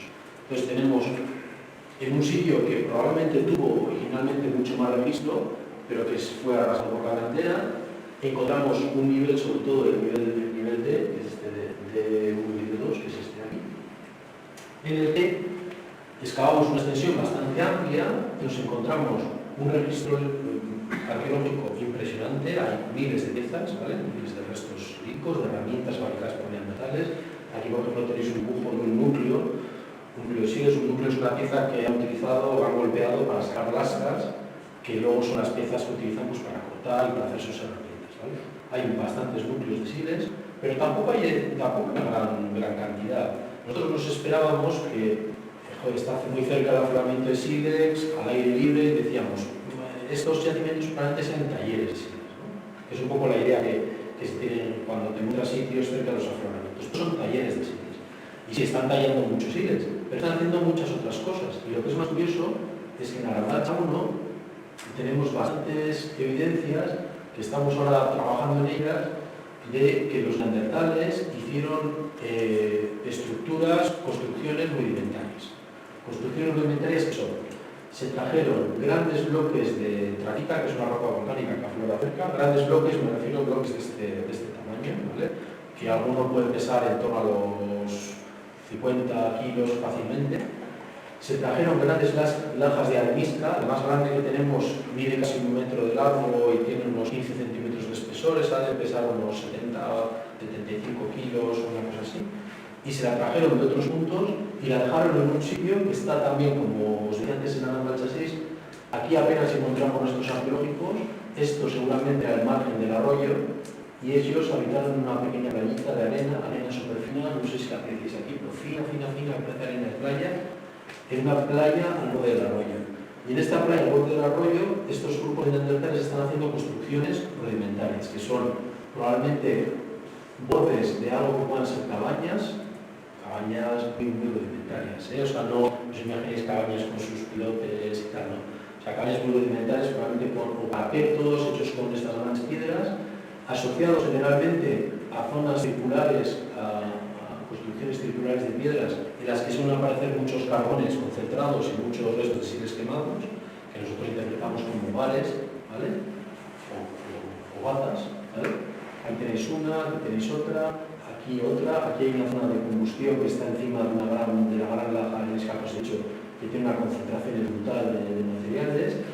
Y luego nos encontramos aquí algunas otras de estas estructuras circulares con muchos carbones asociados aquí y aquí. Esto, en principio, es una cosa excepcional, pero no única, ¿vale? No hay muchos yacimientos, pero hay media docena de yacimientos en Europa Occidental, al aire libre, de esta misma cronología, en torno a 65.000, 50, 40.000, 45.000 años más o menos, en los que se encuentran estructuras de este estilo. Pero en la península ibérica, que yo recuerde, hay uno únicamente en Portugal, no hay muchos más, evidentemente en toda la región cantábrica no hay ninguno. En el yacimiento de la Verde se habla de una estructura que puede ser parecida, y en Icaich es posible que haya que está en Cestoa, hay algo parecido, pero es un poquito más antiguo. Y lo que nos está diciendo son dos cosas. Uno, que estos neandertales, bueno, nos está hablando de un grupo con distintas, digamos, estructuras asociadas, que nos puede hacernos imaginar pues, una especie de clan compuesto con varias familias, varios grupos, bastantes individuos que están transportando y haciendo una gran inversión de esfuerzo para hacer unas estructuras de habitación y probablemente están haciendo hogueras, están haciendo parapetos, están trayendo grandes lajas, no sabemos muy bien todavía para qué, pero para hacer cosas. Y realmente nos está hablando de grupos que están bien organizados, que tienen una población no muy grande, pues se calcula más o menos que estos grupos deben tener entre 20 y 30 personas, ¿vale? Pero que están haciendo un esfuerzo para estar habitando en esta zona, no voy a decir de manera permanente, pero sí durante un cierto espacio de tiempo. Esto no se corresponde demasiado bien con la imagen de un taller de sedes, en el que tú vas, coges la batería prima talla y pides, ¿no? Aquí están haciendo las cosas, sí que están tallando, sí que están haciendo herramientas, sí que están tallando además para exportar a otros sitios, pero además están haciendo las alquilas, están viviendo allí. Ahora mismo estamos metidos de lleno en intentar investigar cuáles son esas otras actividades que están viendo. Pero es, digamos, lo que sería un sitio de hábitat, ¿vale? En Arambalchado. Y esto es especialmente interesante, porque tenemos un sitio de hábitat en una cronología en la que el clima es muy frío, al aire libre. ¿Vale? Nos ha ido un poco a romper esa imagen que os decía antes, ¿no? El clima frío en las cuevas, no siempre en las cuevas, también al aire libre. Y cuando, a ver si nos da mucho la tabarra y lo podemos publicar rápido, será difícil porque estas cosas siempre generan un poquito de resistencia, pero yo creo que va a ser un punto de aparte en la comprensión de las formas de vida de los neandertales fuera de las cuevas, ¿no? Arambalchado. Bien, y vamos a pasar a Arambalchado 2, que es lo que estamos trabajando ahora de manera mucho más intensa, aunque acabamos de excavar en 2016. Las excavaciones arqueológicas y las investigaciones arqueológicas llevan mucho tiempo. Nosotros empezamos en 2013, publicamos ya en 2018 algo, ahora yo espero que este año mandemos esta publicación de Arambalchado 2. Y bueno, por daros algunas pinceladas. Bien, en Arambalchado tenemos un depósito arqueológico, como os he dicho antes, que no lo arrasó la cantera. Tenemos un nivel superficial que es de época calcolítica, que luego os hablaré un poquito, un paquete con muchos materiales dispersos en su interior, que tiene una cronología de en torno a unos 12.000 años, 12.000, 10.000 años de antigüedad, un mesolítico, un paleolítico superior final, alguna cosa de este estilo, pero que está muy mal conservado y encima en estos materiales, o sea, en este nivel, están los materiales que serían propios de esa época, pero además muchísimos materiales lavados de otros sitios del yacimiento son aportes de otras épocas muy diferentes. Con lo cual es una unidad que es muy complicada de estudiar y luego debajo de ella tenemos un cambio, estas arcillos arenosas, tenemos un cambio a un nivel de arenas claras y luego un nivel de arenas muy naranjas, muy oscuras, que está un poco endurecido en la parte superior y que contiene un pequeño espesor, más o menos unos 10-12 centímetros máximo de espesor de concentración de materiales brutales. Este es un ploteo de todos los restos arqueológicos que encontramos que hemos encontrado en ese nivel, de los que hemos tomado como coordenadas. En densidad hay unas 3 veces más restos arqueológicos. Está conservado todo, desde lo grande hasta lo más pequeño. Tenemos esquirlas visibles que tienen apenas milímetros de tamaño, ¿vale? Lo cual nos está diciendo que es un nivel que está muy bien conservado, pero no está perfecto. No hay nada prácticamente al aire libre que esté perfecto. Los niveles de arena, aquí está pasando agua, poneros en la playa, que vosotros dejáis unas cositas en la arena, en la zona de la marea, llega el agua y eso excava debajo de la arena, excava los restos, igual te los mueve mucho, si no es muy fuerte, pero te los va recolocando, te los reubica, te los modifica un poco. No tenemos un sitio, digamos, no tenemos la pequeña Pompeya del Paleolítico. Pero es un nivel que está, para estar al aire libre en la región cantábrica, está muy bien conservado, ¿vale? ¿Por qué es interesante? Este nivel tiene una datación de unos 43.000 años de antigüedad. Y en él hemos encontrado un registro arqueológico brutal, muy completo, de épocas chalperoniense, es lo que os decía, que os comentaba antes. El chalperoniense es la única cultura de los neandertales en Europa Occidental. Es lo que hacen justo antes de extinguirse, ¿vale? En nuestra región. Es más, sabemos, hay hipótesis que plantean que estos neandertales están haciendo este chalperoniense, que es muy diferente a lo que hacían antes, a lo paleolítico medio que hacían antes. Lo están haciendo un poco por estímulo de los primeros grupos humanos modernos que ya han entrado en Europa hace 45.000 años. Este año se ha publicado un yacimiento de Bulgaria, Baquino, que que tiene unas dataciones de 45.000 años, que nos dice que en 45.000 años en el este de Europa había grupos de humanos modernos con una tecnología y una cultura completamente diferente a la de los neandertales que vivían en ese momento en Europa. Es posible que este Chattelperroniense se desarrolle digamos, por influencia de esos humanos modernos que ya están entrando en Europa. ¿Vale? Entonces, curiosamente, investigaciones que hemos estado haciendo en los últimos años en la región cantábrica, estamos viendo que hace unos 45.000 años desaparecen los yacimientos neandertales en la región cantábrica. No tenemos ningún yacimiento bien datado de paleolítico medio posterior a 45.000 años. Y de repente aparecen casi por arte de magia, unos pocos yacimientos de cultura chattelperroniense, que están datados en torno a 43.000, 42.000 años de antigüedad. Hasta que entramos a Arambalcha, había la cueva Molín, que está en Cantabria, que tiene un nivel chattelperroniense muy potente, pero que posiblemente esté mezclado con cosas de paleolítico medio. Y luego había dos, lo que llamamos en su momento altos de caza, los dos en Guipúzcoa, uno en la famosa cueva de Caín, que tiene apenas 10 piezas, y otro en la cueva de la Becocova, en la Arrasate, que tiene apenas 100 piezas, máximo, ¿vale? Con algunas puntas y algunas cosas. Y en su momento hablamos de que el Chattelperroniense había tenido muy poca incidencia en la región cantábrica.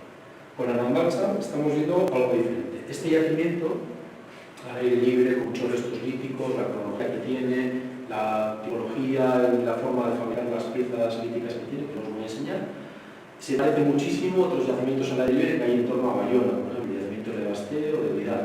Se parece muchísimo a yacimientos que hay en la región de Bergerac, como Guipúzcoa o Camelos.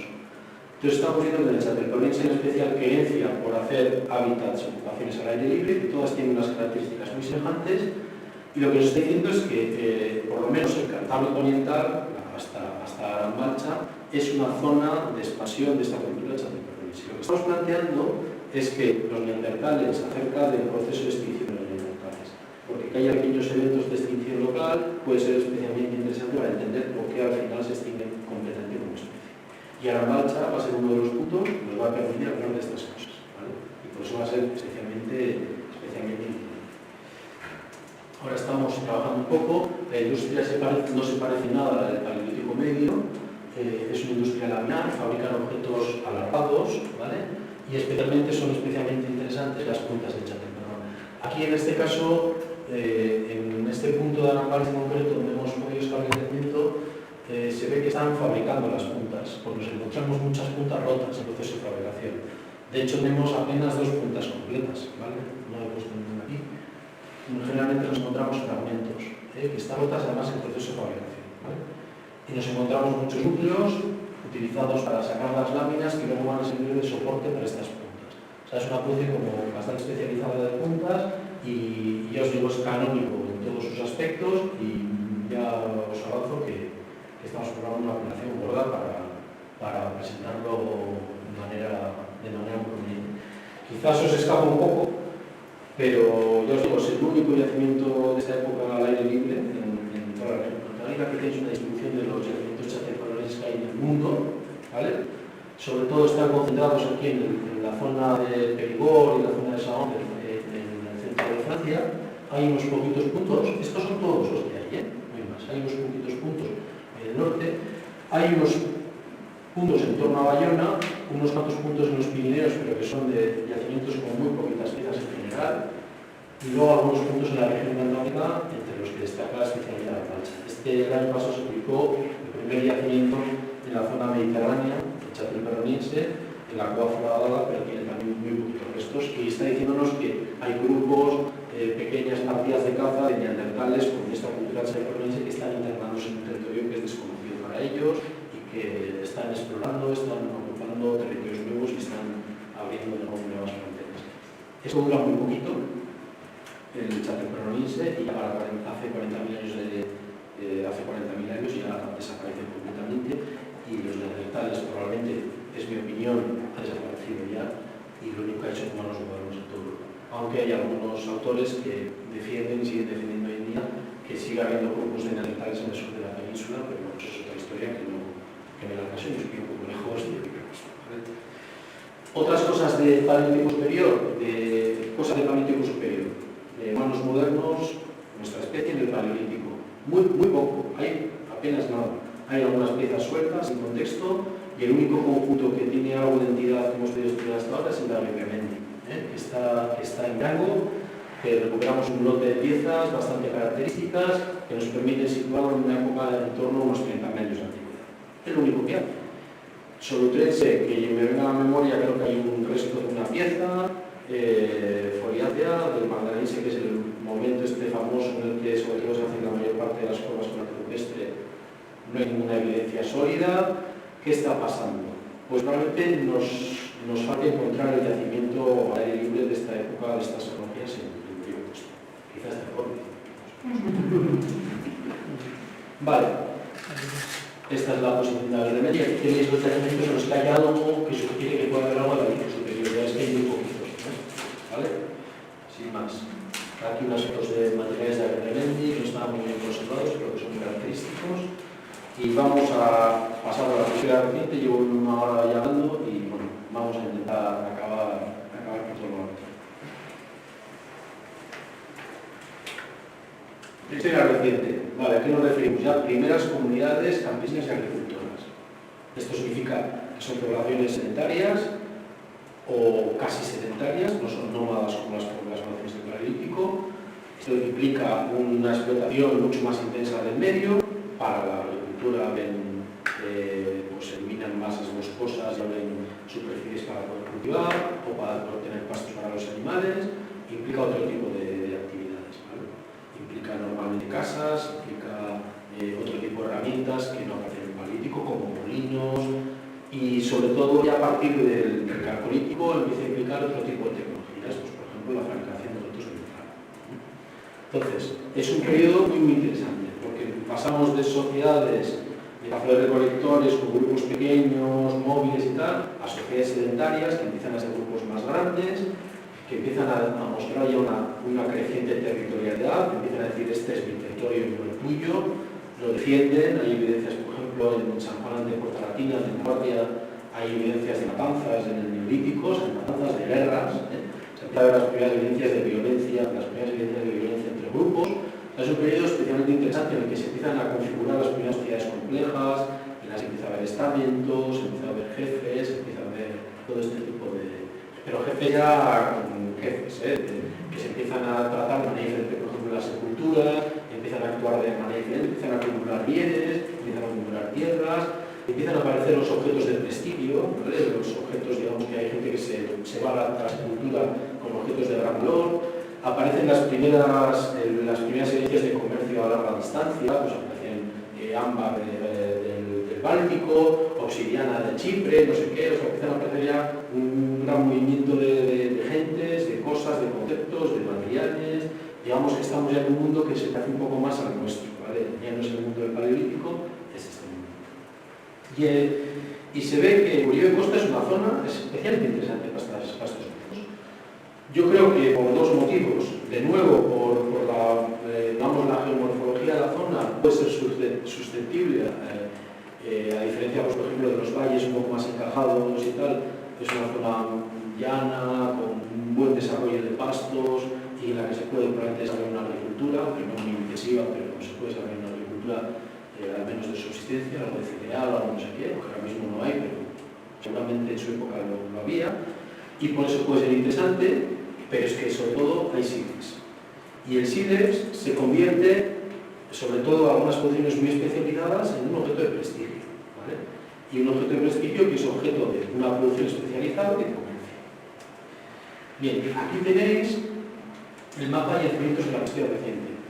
Todo el Paleolítico superior abarca entre 40 y 12.000 años más o menos, ¿vale? Y habéis visto que había 4 puntos. Y esta prehistoria reciente pues abarca más o menos entre aquí en Uribe Costa, pues empezará hace unos 7.000 años más o menos y durará hasta hace, pues, hace unos 3.000 años, que empieza ya el hierro y ya tenemos cosas pues como la estela, ¿no? que es objeto de esta serie de conceptos. Tenemos muchos yacimientos, muchos yacimientos y algunos muy interesantes. Algunos son algunos hallados sueltos, algunos son cosas con un poco más de entidad. Generalmente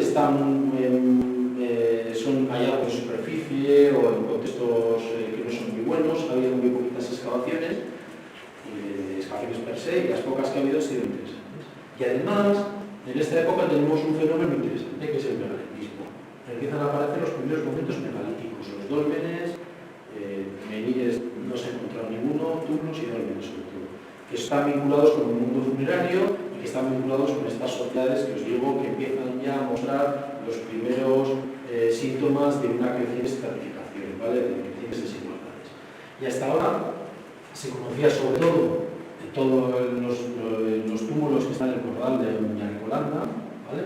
Que se conocen, están los túmulos, están protegidos, están despejados, pero prácticamente todos están violados y nadie ha hecho nunca una excavación per se en ninguno de estos túmulos. Con lo cual, sabemos que hay túmulos, pero no sabemos nada de su cronología, ni de los ajuares, ni de los individuos que había allí enterrados, ni nada que se le parezca, ¿vale? Pero es un conocimiento muy, muy eficiente. Así como en otras zonas de Vizcaya sí que se han excavado dólmenes y con bastante éxito, en Uribe Costa hasta ahora no. Y hace pues ya creo 2017, bueno, no paso a esa historia, igual un poquito más adelante, os lo voy a contar ahora. No, paso más adelante. Que si no me lío Entonces, luego voy a hablar un poco sobre el fenómeno tumulario, pero comentaros que hemos encontrado un túmulo en Gorliz, en Muñarrián de Uno, y otro túmulo en el Molí, que es un convento, ¿vale? Dos túmulos nuevos, y de hecho, bueno, comentábamos este año en un proyecto de investigación dirigido por Miriam Cubas, ha pedido permiso y subvención para desgalar el Muñarrián de Uno. Contamos además con el apoyo del Ayuntamiento de Gorliz para hacer estas excavaciones. Ya tenemos el permiso del Departamento de Agricultura de la Diputación Foral de Vizcaya, que es la propietaria de los terrenos donde se encuentra. Esperemos que salga todo ahí y que este año podamos empezar a excavar ya con el Muñarrián de Uno, porque creo que va a ser especialmente interesante. Y os lo voy a explicar por qué. Vale, lo que sabemos es que en Uribe Costa hay una gran densidad de yacimientos, probablemente haya muchos más puntos en los que haya materiales, pero hay una gran densidad de yacimientos que nos están indicando una ocupación bastante intensa de este territorio en prehistoria reciente. Aquí os pongo algunos de los ejemplos que tenemos. Bueno, esto es de Apalcha 2, que os he hablado antes, una ocupación calcolítica. Le hemos podido excavar una pequeñísima extensión de terreno y hemos encontrado restos de unas estructuras muy simples de hogueras, un poco parecidas a las que os contaba antes de los neandertales, pues lo mismo. Pequeñas concentraciones de círculos de piedras, con piedras quemadas, con muchos carbones dentro y tal, y algunos materiales que nos están indicando que en la marcha 2, en esta época calcolítica, estaban haciendo cosas así, ¿no? Pero no parece que sea un hábitat con cabañas, un pueblo, un poblado, que sea, no. Parece una ocupación un poco más, realmente esté o relacionada con el procesado de sílex o relacionado con algún otro tipo de actividad más especializada, pero no es un resto de un pueblo. En Andaluse, en Sopelana, en una excavación de urgencia, se encontraron dos estructuras muy interesantes de hogares en parrilla. ¿Qué es esto? Son estructuras que están hechas con piedras, en este caso arenisca, que han sido calentadas a alta temperatura. Esta arenisca conserva muy bien el calor y lo que hacen es calentarlas en un sitio, llevarlas a otro, acumularlos y después utilizarlo para distintas actividades. No sabemos exactamente muy bien para qué, pero hay paralelos, estos de época neolítica, paralelos en muchos sitios, en el sur de Francia y en toda la zona de la Ribera del Ebro, ¿vale? Y asociado a esto hemos podido conseguir algunos carbones que se han podido datar y hemos encontrado abundantes materiales líticos, pues herramientas de piedra, muy poquitos restos de cerámica. La cerámica es muy puñetera en Uribe Costa, se conserva muy mal, muy mal. Y luego la acidez que os comentaba antes se la come, o sea, es que encontrar un trozo de cerámica bien conservado es casi un milagro. Hay alguna cosa de época romana que está semi bien conservado, pero tampoco muy bien, pero de época de prehistoria reciente los fragmentos de cerámica que hay son realmente asquerosos. O sea, no, de hecho, en Apalcha, por ejemplo, nos aparecían fragmentos de este tamaño como máximo, totalmente degradados, las paredes no se ve un poco la estructura interna, pero muy mal conservados. Nada que parezca un pote entero, muy mal conservados. Vale, entonces, Albalcha, Andaluse, y luego este es el Mandaño, que está aquí en Guardia, ¿vale?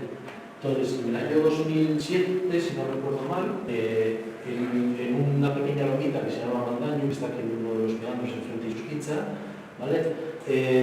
Esta zona había estado muy machacada porque la usaban para hacer trial, ¿eh? Entonces estaba de trial y motos y vender caminos, estaba todo muy machacado. Y entonces con Diego Arate, que es un arqueólogo que vive aquí ahora en Borri, donde vive, fuimos a verlo, un poco porque nos llamaba la atención la situación. Estaba en una pequeña colina, con unas vistas muy buenas de toda la zona de la desembocadura del Butrón, muy interesante desde el punto de vista para tener un asentamiento, ¿vale? Entonces, en todos los caminos que los del motocross habían abierto, encontramos varias concentraciones de materiales, algunos muy interesantes. Nunca se ha hecho una excavación. Es una pena, porque en estos sitios, generalmente los que están en las montorras, hay muy poco desarrollo sedimentario. Lo poquito que hay es una formación de suelos, está el sustrato de roca y una pequeña formación de suelos que en los mejores casos pues, va a alcanzar unos 10 centímetros de espesor. Esto hace muy difícil que estén bien conservados estos arqueológicos, a no ser que en algún punto estos grupos hayan hecho casas, hayan hecho agujeros de poste, hayan hecho silos o una cosa que se parezca. Pero hoy por hoy no hay ninguna excavación y no hemos documentado ninguna evidencia de esa naturaleza, ¿vale? Una de las cosas, no sé si os habéis dado cuenta, que tenemos un sitio con algunos materiales en una colina, tenemos unos hogares en parrilla que no sabemos muy bien qué pintan ahí, tenemos una ocupación con algunos restos de hogueras y algo de materiales, pero que no es un sitio tampoco de hábitat. ¿Dónde está el poblado o los poblados de época neolítica y calcolítica en Río Costa? Pues esa es una tarea que nos tenemos que dedicar en los próximos años, ¿vale? Pues el plan es un poco, el proyecto que tenemos en marcha va a empezar con el doble número de Andi, pero la idea es, mediante técnicas nuevas de análisis del terreno, sobre todo utilizando tecnología LIDAR, vamos a ver si podemos localizar algún punto. La tecnología LIDAR es muy sencilla, es un rayo láser que incide sobre el suelo, el satélite lo manda y va incidiendo sobre el suelo a distancias constantes, pues de 1 metro, de 0,5 o de 5 metros, ¿vale? Entonces, dependiendo del tiempo que tarde en rebotar ese láser, pues se sabe a la altura que está ese punto. Entonces luego con eso se hacen reconstrucciones de la topografía. Lo bueno que tiene el LIDAR es que te pasa la vegetación, porque es un tipo de láser que atraviesa los árboles y las tablas que hacen que sea tan difícil prospectar en el País Vasco en general, ¿no? Y ver cualquier cosa. Porque es un jaral, está aquello, vamos, que no ves absolutamente nada. Bueno, pues gracias a esto se pueden ver estructuras latentes o que estén conservadas en el sustrato, y en algunos sitios pues estamos peinando con toda la información LIDAR que tenemos en la zona de costa, y en algunos sitios pues sí que ves algo que parece una trinchera, en otros ves un borde de comunidades, las que estén en sitios pues, un poco más destacados, colinas, tal, o sea que permitan un poco imaginarnos ese sitio donde pudiera estar el poblado y entonces ir a hacer algún sondeo e intentar localizarlo. Va a ser una tarea difícil, pero nos vamos a poner con ello. ¿Qué materiales tenemos de la prehistoria reciente en Río Costa? Bueno, pues tenemos materiales muy diversos. Muy poquita cerámica, nada de fauna ni hueso, nada de madera ni metales, herramientas líticas, ¿vale? Pero empiezan a aparecer herramientas líticas nuevas. Por ejemplo, tenemos las hachas pigmentadas. Es muy curioso, un trabajo de Andreu Ugarte que lo defendió en su tesis de máster hace ya 4 años así. Muy interesante porque vio que había distintas formas de configurar estas hachas, distintos materiales, usando sobre todo rocas volcánicas, pero también algunas otras rocas. Hay una hecha en siles, no recuerdo mal, algunas hechas en areniscas, pero generalmente rocas volcánicas, que os puede parecer un poco raro, pero son bastante más abundantes de lo que parece en Río Costa. Hay bastantes sitios donde afloran basaltos. Entonces, utilizan esas rocas volcánicas, y lo interesante es que aparecen las hachas más pequeñitas y que se suelen llamar hachas votivas, que no parece que sean utilizadas, o sea, que están hechas casi como decoración, aparecen en los lugares que parece que son de hábitat, y en los lugares de hábitat también aparecen a veces fragmentos de hachas, pero luego las hachas más completas, que son estas rocas también, probablemente de utilización, aparecen dispersas dentro del territorio. Esto es interesante porque estas hachas se suelen asociar a actividades de tipo forestal, o sea, de cortar árboles, talar árboles, etc. Son actividades que evidentemente no se desarrollan en los poblados y probablemente muchas de estas hachas se abandonan una vez se han roto. Y nos está indicando también una gestión del territorio que es muy interesante. Luego nos aparecen molinos, los primeros molinos para moler grano. Son todos bastante feos y pequeños y no están indicando en ningún caso una actividad agrícola y una digamos, producción de harina muy elevada, ¿vale? Pero hay algunos ejemplos. Este por ejemplo es un andaño, que es muy interesante. Este es de Muridola, que además está hecho una roca tipo granito, que no es frecuente, o sea, que no aparece en ningún sitio en Uribe Costa, que realmente se ha importado desde otro punto. Bueno, pues aparecen distintas evidencias de este estilo. Si os habéis fijado antes, cuando he puesto la de esta es una pieza muy curiosa que apareció cerca de Ollagorta.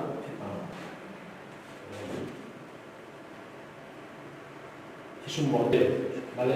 Es una pieza que se encontró ahí, que lo usaban para que viviesen las gallinas, no lo quiero recordar, y probablemente sea también de época prehistórica, ¿no? Creo que está en el museo, pero no estoy seguro. Vale, ¿qué más nos aparece? A ver, nos aparecen también estas producciones que os decía un poco especializadas.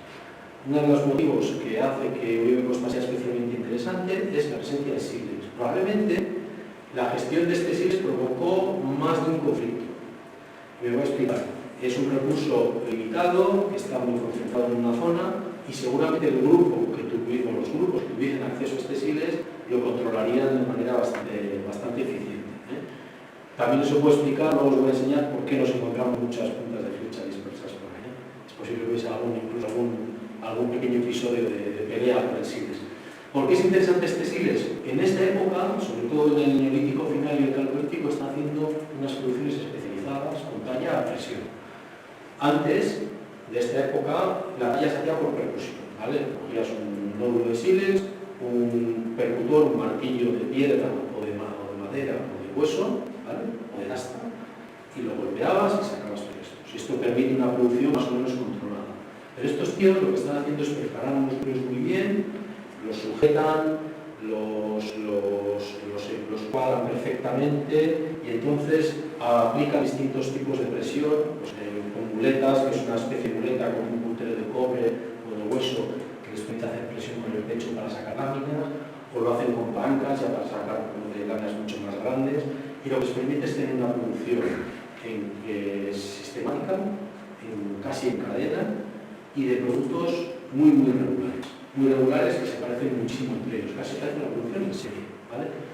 Y tenemos ahí, en Uribe Costa está petado de núcleos de talla a presión, es decir, hay muchísimos, hay una cantidad realmente anormal comparado con otros contextos, incluso de contextos que están cerca de materia prima. Esto lo que nos está diciendo es que muy probablemente en todo Uribe Costa se están dando producciones especializadas de láminas de presión. Láminas de presión son láminas largas, muy estrechitas, muy finitas, con los bordes perfectamente paralelos, que cortan como el mejor bisturí y que no sabemos muy bien, las usan para distintas cosas probablemente, las usan para hacer microlitos, para hacer puntas de flecha, pero también aparece, por ejemplo, en muchos contextos funerarios fuera de Uribe Costa, en túmulos, en cuevas culturales, muchas veces aparecen láminas de este estilo y algunas son de sílex de flis. Con lo cual nos está diciendo también que es un objeto exponente de prestigio que la gente se lleva a sus sepulturas, ¿vale? Y lo que vemos aquí es una producción, ya os digo, muy masiva, muy en serie, muy sistemática, y yo creo que esto está indicando que tiene que haber algún tipo de organización social y organización económica que esté sustentando esta producción en masa y sistemática y en serie de estas láminas a presión, probablemente dedicadas a la exportación. De hecho, es muy curioso porque nos encontramos un montón de núcleos y no encontramos ni una sola lámina entera. Ni una. No hay ni una. Hay fragmentos, evidentemente, algunos, por ejemplo, en Mandaños encontramos algunos fragmentos de láminas a presión no demasiado buenas, pero en algún caso muy curioso, por ejemplo, esta creo recordar, tenía incluso huellas microscópicas de punzón de cobre que habían usado para sacar la lámina. Entonces, no nos encontramos estas láminas, sabemos que se las han llevado a otros sitios. ¿A dónde? Pues esa es otra buena pregunta, ¿vale? Quizá ese poblado que estamos todavía por encontrar, quizá a los dólmenes, a los túmulos funerarios que tenemos en la zona, o quizás se las han llevado a otros sitios, las han exportado a otros sitios. Curiosamente, en estos yacimientos de prehistoria reciente nos aparece una proporción brutal de siles del flis, empiezan a aparecer otros tipos de siles también de manera bastante sistemática. Y es muy curioso porque empiezan a aparecer siles, por ejemplo, que vienen de la ribera de la zona de Tudela, más o menos, de la red de Tudela. Lo cual nos habla también de contactos entre los distintos grupos bastante interesantes, o sea, contactores del Valle de Ebro y tal. Y esto creo que además, lo que nos estoy diciendo es que primero, en Oribe Costa tenemos el potencial de yacimientos y de contextos y de posibilidades para encontrar hábitats y verdaderos poblados neolíticos y calcolíticos al aire libre. Y creo que es una tarea pendiente. Ahora mismo, en toda la región cantábrica, apenas hay 2 sitios en los que se ha mencionado que puede haber restos de hábitats. Generalmente en zonas de alta montaña que están asociados realmente a actividades de tipo ganadero y no son hábitats muy estables. No se ha encontrado ningún poblado del estilo de los que se encuentran en el Neolítico, por ejemplo, en Francia, o en la zona de la meseta, o en el sur de la península. Es una asignatura pendiente y tenemos que abordar en los próximos años.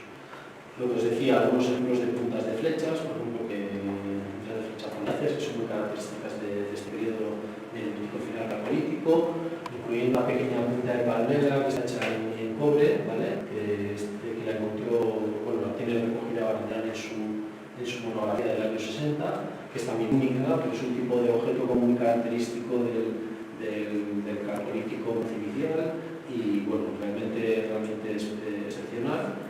Y luego, por ejemplo, estos son los 2 ejemplos que nos aparecen en Mandaña, aquí en Morley, y una interesante porque tenía huellas de impacto producidas probablemente al impactar la punta de flecha con algo duro. Puede ser el hueso, o puede ser que el tío tiró mal y le dio un árbol o le dio una piedra, ¿vale? Pero bueno, yo creo que esa que fue el hueso y que dio algo. Y luego, sin más contaros, pues bueno, estos son varias, por ejemplo, de los que aparecen en la Gran Balcha 2. Es bastante interesante porque nos aparecen lascas y algunos restos de foliáceas, de piezas trabajadas con retoque plano, que luego van a servir o bien para hacer estas puntas de flecha, o bien es posible que alguna, por ejemplo esta que es un poco más grande, hay un tipo de objetos en el calcolítico bronce inicial que se llaman alabardas, que son objetos ya un poco más grandes, son también puntas con puntas de lanza, pero muy grandes, que se hacen con retoque plano y que son muy espectaculares. Es posible que algunas de estas lascas que tenemos aquí son de configuración de este tipo de objetos y nos están dando también de objetos un poquito más grandes que lo que son puntas de flecha, lo cual puede ser bastante interesante, pero por el momento no nos ha parecido nada. Y luego esto es algo que hemos analizado hace poco, porque en la Balcha también nos ha aparecido, aunque desgraciadamente en contextos revueltos, pequeños lingotitos de cobre. ¿Vale? Y es muy interesante porque en principio no hay ningún afloramiento de cobre en Oribe Costa, en principio. Tenemos los análisis geoquímicos y metalográficos y ahora lo que nos toca es compararlo con otros análisis de otras piezas y de los pocos afloramientos que se conocen ahora mismo. Si no recuerdo mal, hay afloramientos en Asturias, que además están ahí asociados a minería del cobre, y en la zona de Agadá, me parece que también hay un afloramiento asociado también a evidencias de minería del cobre, ¿vale?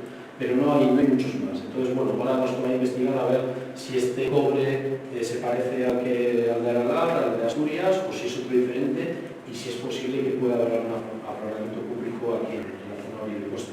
Porque es cierto que los lingotes pues es una forma fácil de transportar el material, ¿vale? Pero es raro encontrarlo lejos de sus zonas, de las zonas de minería, de las zonas de extracción. Sobre todo encontrarlo en formatos un poco vastos como estos, ¿eh? No son lingotes bien trabajados, pues ya esto casi parece una gota. O sea, nos está hablando de unas actividades de fricción que tampoco las tenemos bien documentadas, pero que van a ser también muy interesantes y seguramente están relacionadas con esa complejidad que os estoy intentando entender en esta charla, ¿vale? Esta complejidad de estos grupos de primeros campesinos y primeros ganaderos. Y luego, pasando a lo que os he contado, que me ha adelantado un poco, bueno, estos son los monumentos megalíticos que tenemos en la comarca de Oribe Costa. Sobre todo tenemos los del Corredal de Muña Ricolana. Hemos visto con IDAR algún punto que pueda haber alguna otra cosa más. De hecho, tenemos localizado uno que tenemos que ir a visitarlo, pero casi seguro que hay otro aquí. Pero hay que verlo con un poco de calma. Porque lo que vemos con el IDAR es esto. Esto es una reconstrucción que hemos hecho con programas de gestión de información puntos líderes de topografía, y lo que hacemos es interpolaciones y reconstruimos la superficie del terreno sin la vegetación. Entonces lo que se ve es esto, se ve un pezoncillo. ¿Vale? Aquí no sé si lo veis, no se ve demasiado bien, hasta aquí se ve un poquito mejor. ¿Vale? Entonces, una vez visto esto, lo que hacemos es en el ordenador, prospectamos remotamente. Entonces en el ordenador te pones y empiezas a mirar. Esto se puede hacer de manera automatizada, ¿vale? Hay gente que está trabajando ahora además, yo creo que muy bien, haciendo algoritmos que te permiten descartar o seleccionar zonas, ¿no?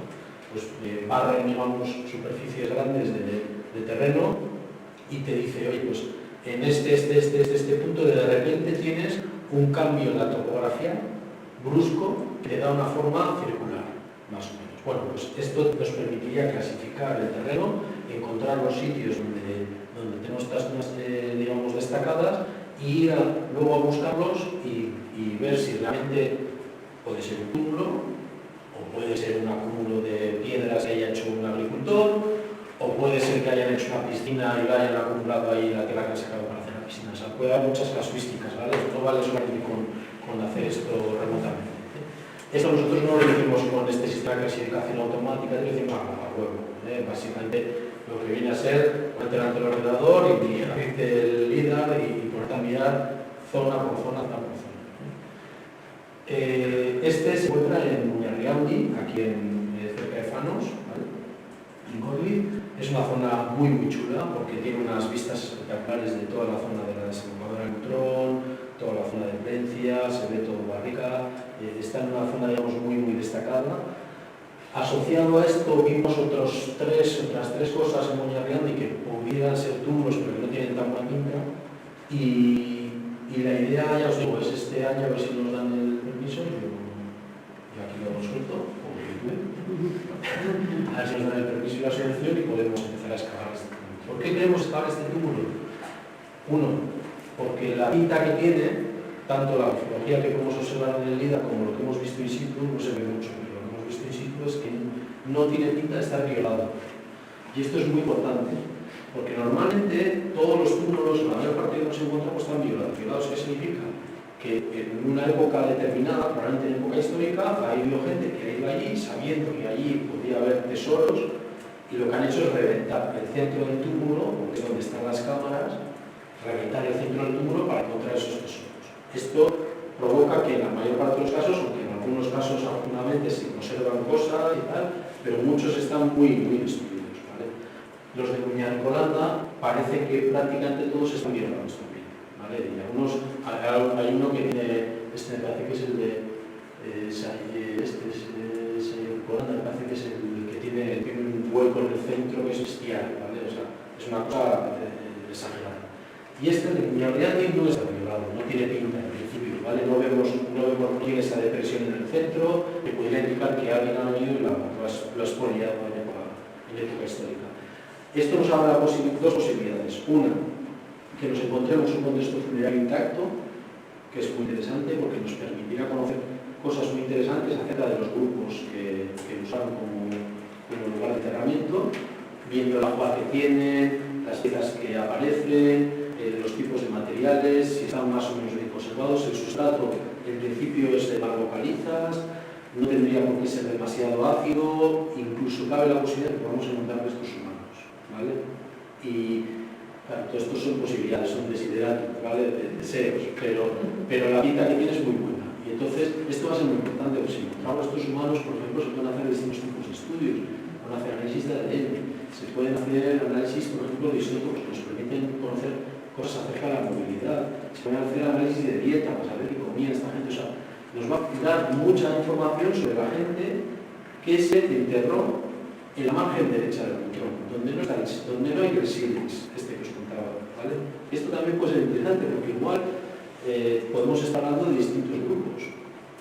Es posible que toda esta zona, todo este cordal de Muñarricolanda esté marcando la zona funeraria de Urbo, que está muy vinculado, yo creo, que a la zona de afloramientos de sílex, ¿vale? La zona principal de yacimientos, y el de Goicomendi, que está en la margen derecha de la área del Butrón, probablemente están lejos de esa zona, no están directamente la zona de afloramiento del Siles, y es posible que tengan otro, o sea, que puedan ser de otro grupo diferente.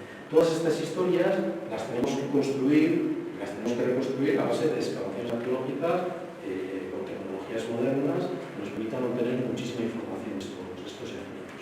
Hasta que no hagamos estas excavaciones, en Muñariandi, en Moicomendi, que podamos igual hacer algo en Muñarolanda, que podamos localizar esos hábitats, esos poblados que os comentaba antes, todas las cosas que vamos a contar acerca de la prehistoria reciente del Río de Costa van a ser muy finalmente con pie de barro, ¿vale?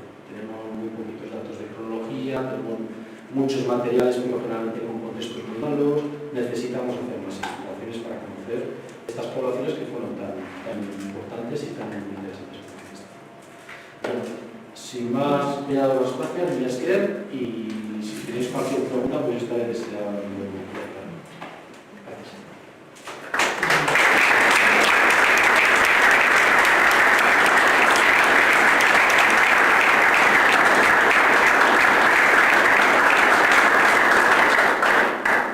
¿Sabes algo de las huellas que se encontraron aquí de animales prehistóricos? Sí. ¿Sí sabes si sigue con No, eso hay una publicación de Flor, que es una parte de la catedrática de Arqueología de la Universidad de Oviedo, y en su momento se publicaron, en las dunas aparecieron algunas huellas de animales y... cerca de Castillo, una huella de animales prehistóricos. Sí, pero es una zona de... Sí, pero son dunas cementadas, ¿eh? Es una zona... O sea, no son las dunas que están arriba, son dunas cementadas, y probablemente, además creo recordar que decían que tiene una cronología en torno pues, a 10.000, 8.000 años, creo recordar, un poco de días. Nunca se han tratado bien, nunca se han investigado bien, creo que de hecho no hay ni fotografías, o por lo menos yo no las he visto algún croquis y alguna cosa. Sería una cosa muy interesante porque en estos contextos de unas fósiles que hay aquí en Borli, que hay en Barrera, en Muriolas, que hay en Zabaleche, por ejemplo, los yacimientos de Aramalcha están asociados a estos fragmentos de unas fósiles también. Sería muy interesante poder hacer algo ahí, porque además pueden darnos información del clima, nos pueden dar información de la fauna que había en el lugar, de la geomorfología, de cómo se ha ido confirmando el paisaje, pero desgraciadamente no ha habido nadie que haya abordado ese tema, porque además es casi como buscar una hoja en el pajar, ¿no? Igual dices, primero es un espacio protegido, segundo es un espacio natural pues, de especial belleza. Si tú te pones a hacer un sondeo para buscar unas huellas, pues igual las encuentras, igual no, porque en la arena se conservan generalmente. Entonces no ha habido nadie que se haya metido a hacer una investigación sistemática sobre esto. Pero yo creo que sí se podría hacer algo en el futuro. Además, no descartes que si hay huellas de 12.000 años en la arena de animales, no puede haber restos de herramientas o huellas de humanos incluso. Hace 2 años se presentó un yacimiento de Rosel, que está en una playa fosilizada en el norte de Francia, que tiene huellas de al menos 30 neandertales. Una cosa así sería chulísima. Y tenemos contextos que pudieran tener cosas de estas. Pero, desgraciadamente, ya te digo, ponerse a un momento a hacer una excavación para poder quizá localizar alguna huella me parece un ejercicio arriesgado sabiendo cómo está la arqueología.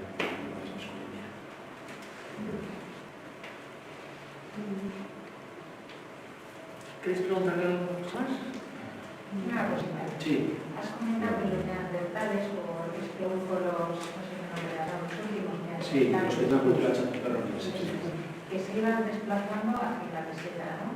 No, los que estaban antes del chatarronís, los últimos de tecnología paleolítico medio, lo que vemos es que hace 45.000 años, a partir de 45.000 años ya no hay más yacimientos de esta tecnología en toda la región cantábrica. Lo que suponemos es que hay dos posibilidades. Una, que se extinguieron, desaparecieron, los grupos humanos a veces se extinguen localmente, o que bien se desplazaron a otro sitio porque el Cantábrico no era interesante para ellos a partir de hace 45.000 años.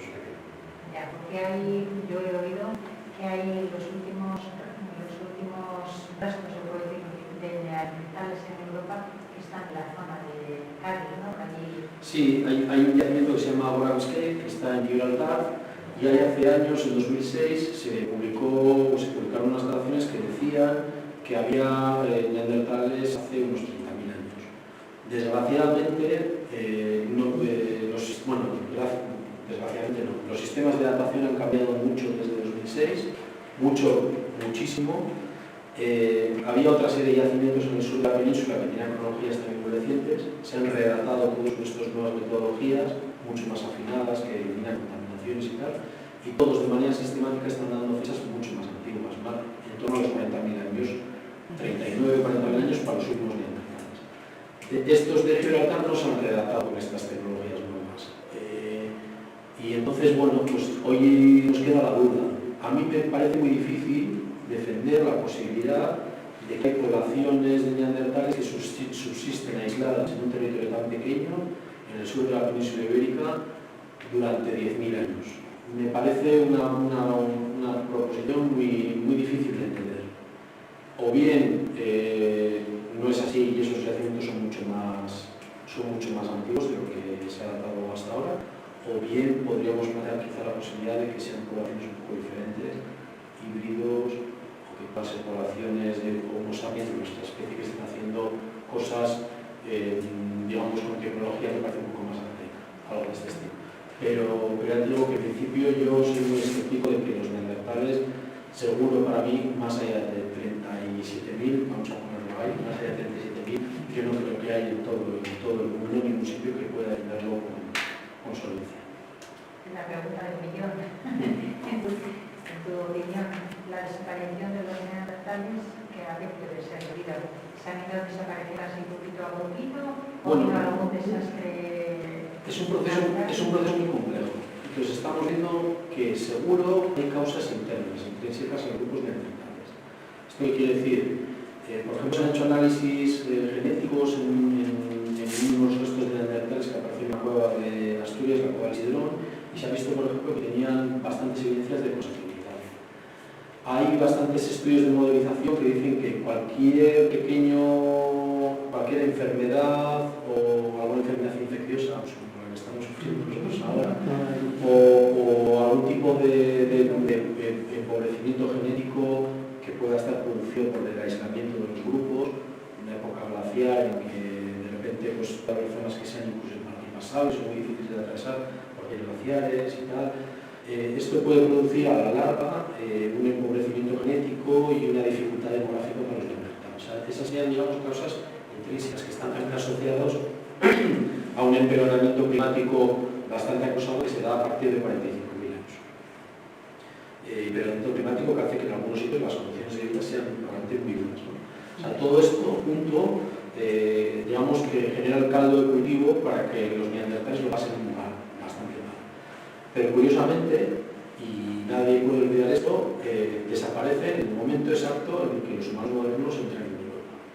Entonces, seguramente los neandertales lo están pasando mal, en general, como grupos, y los humanos modernos, digamos, que les dieron la puntilla. O sea, el hecho de tener esa competencia, esos grupos que están entrando, probablemente supuso de alguna manera que tuvieron que competir por los recursos y seguramente, igual competieron directamente, es muy posible que las poblaciones neandertales se fueran replegando hasta que al final pues, quedan grupos aislados que tienen unas posibilidades de subsistencia muy reducidas. Estamos hablando de un proceso que dura mucho tiempo, desde 45.000 años que entran los humanos modernos en Europa hasta 37.000 años, estamos hablando de 8.000 años. O sea, han podido pasar muchísimas cosas en este tiempo tan largo, ¿vale? Y luego también está la posibilidad de que los neandertales y los humanos modernos se mezclasen más de lo que inicialmente pensábamos. En principio son poblaciones genéticamente muy diferentes y tienen muy difícil que de su mezcla salgan individuos fértiles, pero sabemos por la información genética que tenemos que los hubo, pero quizá no tanto como cabría esperar si fuesen grupos de humanos de la misma especie, ¿verdad? Entonces podemos imaginar también un escenario en que quizá los humanos modernos y los neandertales, esos primeros humanos modernos y neandertales se juntan, se mezclan, tienen algunos híbridos que son fértiles, pero otros muchos no, y eso también puede producir una situación que pueda ser complicada y que pueda ser complicada, que pueda ser muy rápida y que tenga una escasísima visibilidad arqueológica. Con lo cual tenemos un proceso complejo, pero con muchos factores que están interviniendo. No hay una causa única.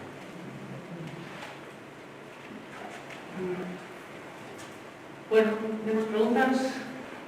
Pues, Joseba, de verdad, un placer haberte tenido aquí. Muchísimas gracias por todo. Nos has dejado a todos perplejos de toda nuestro entorno, nuestra prehistoria, y nos has dejado con ganas de que puedes seguir investigando en estas cosas más en una próxima ocasión. Así que muchísimas gracias por venir.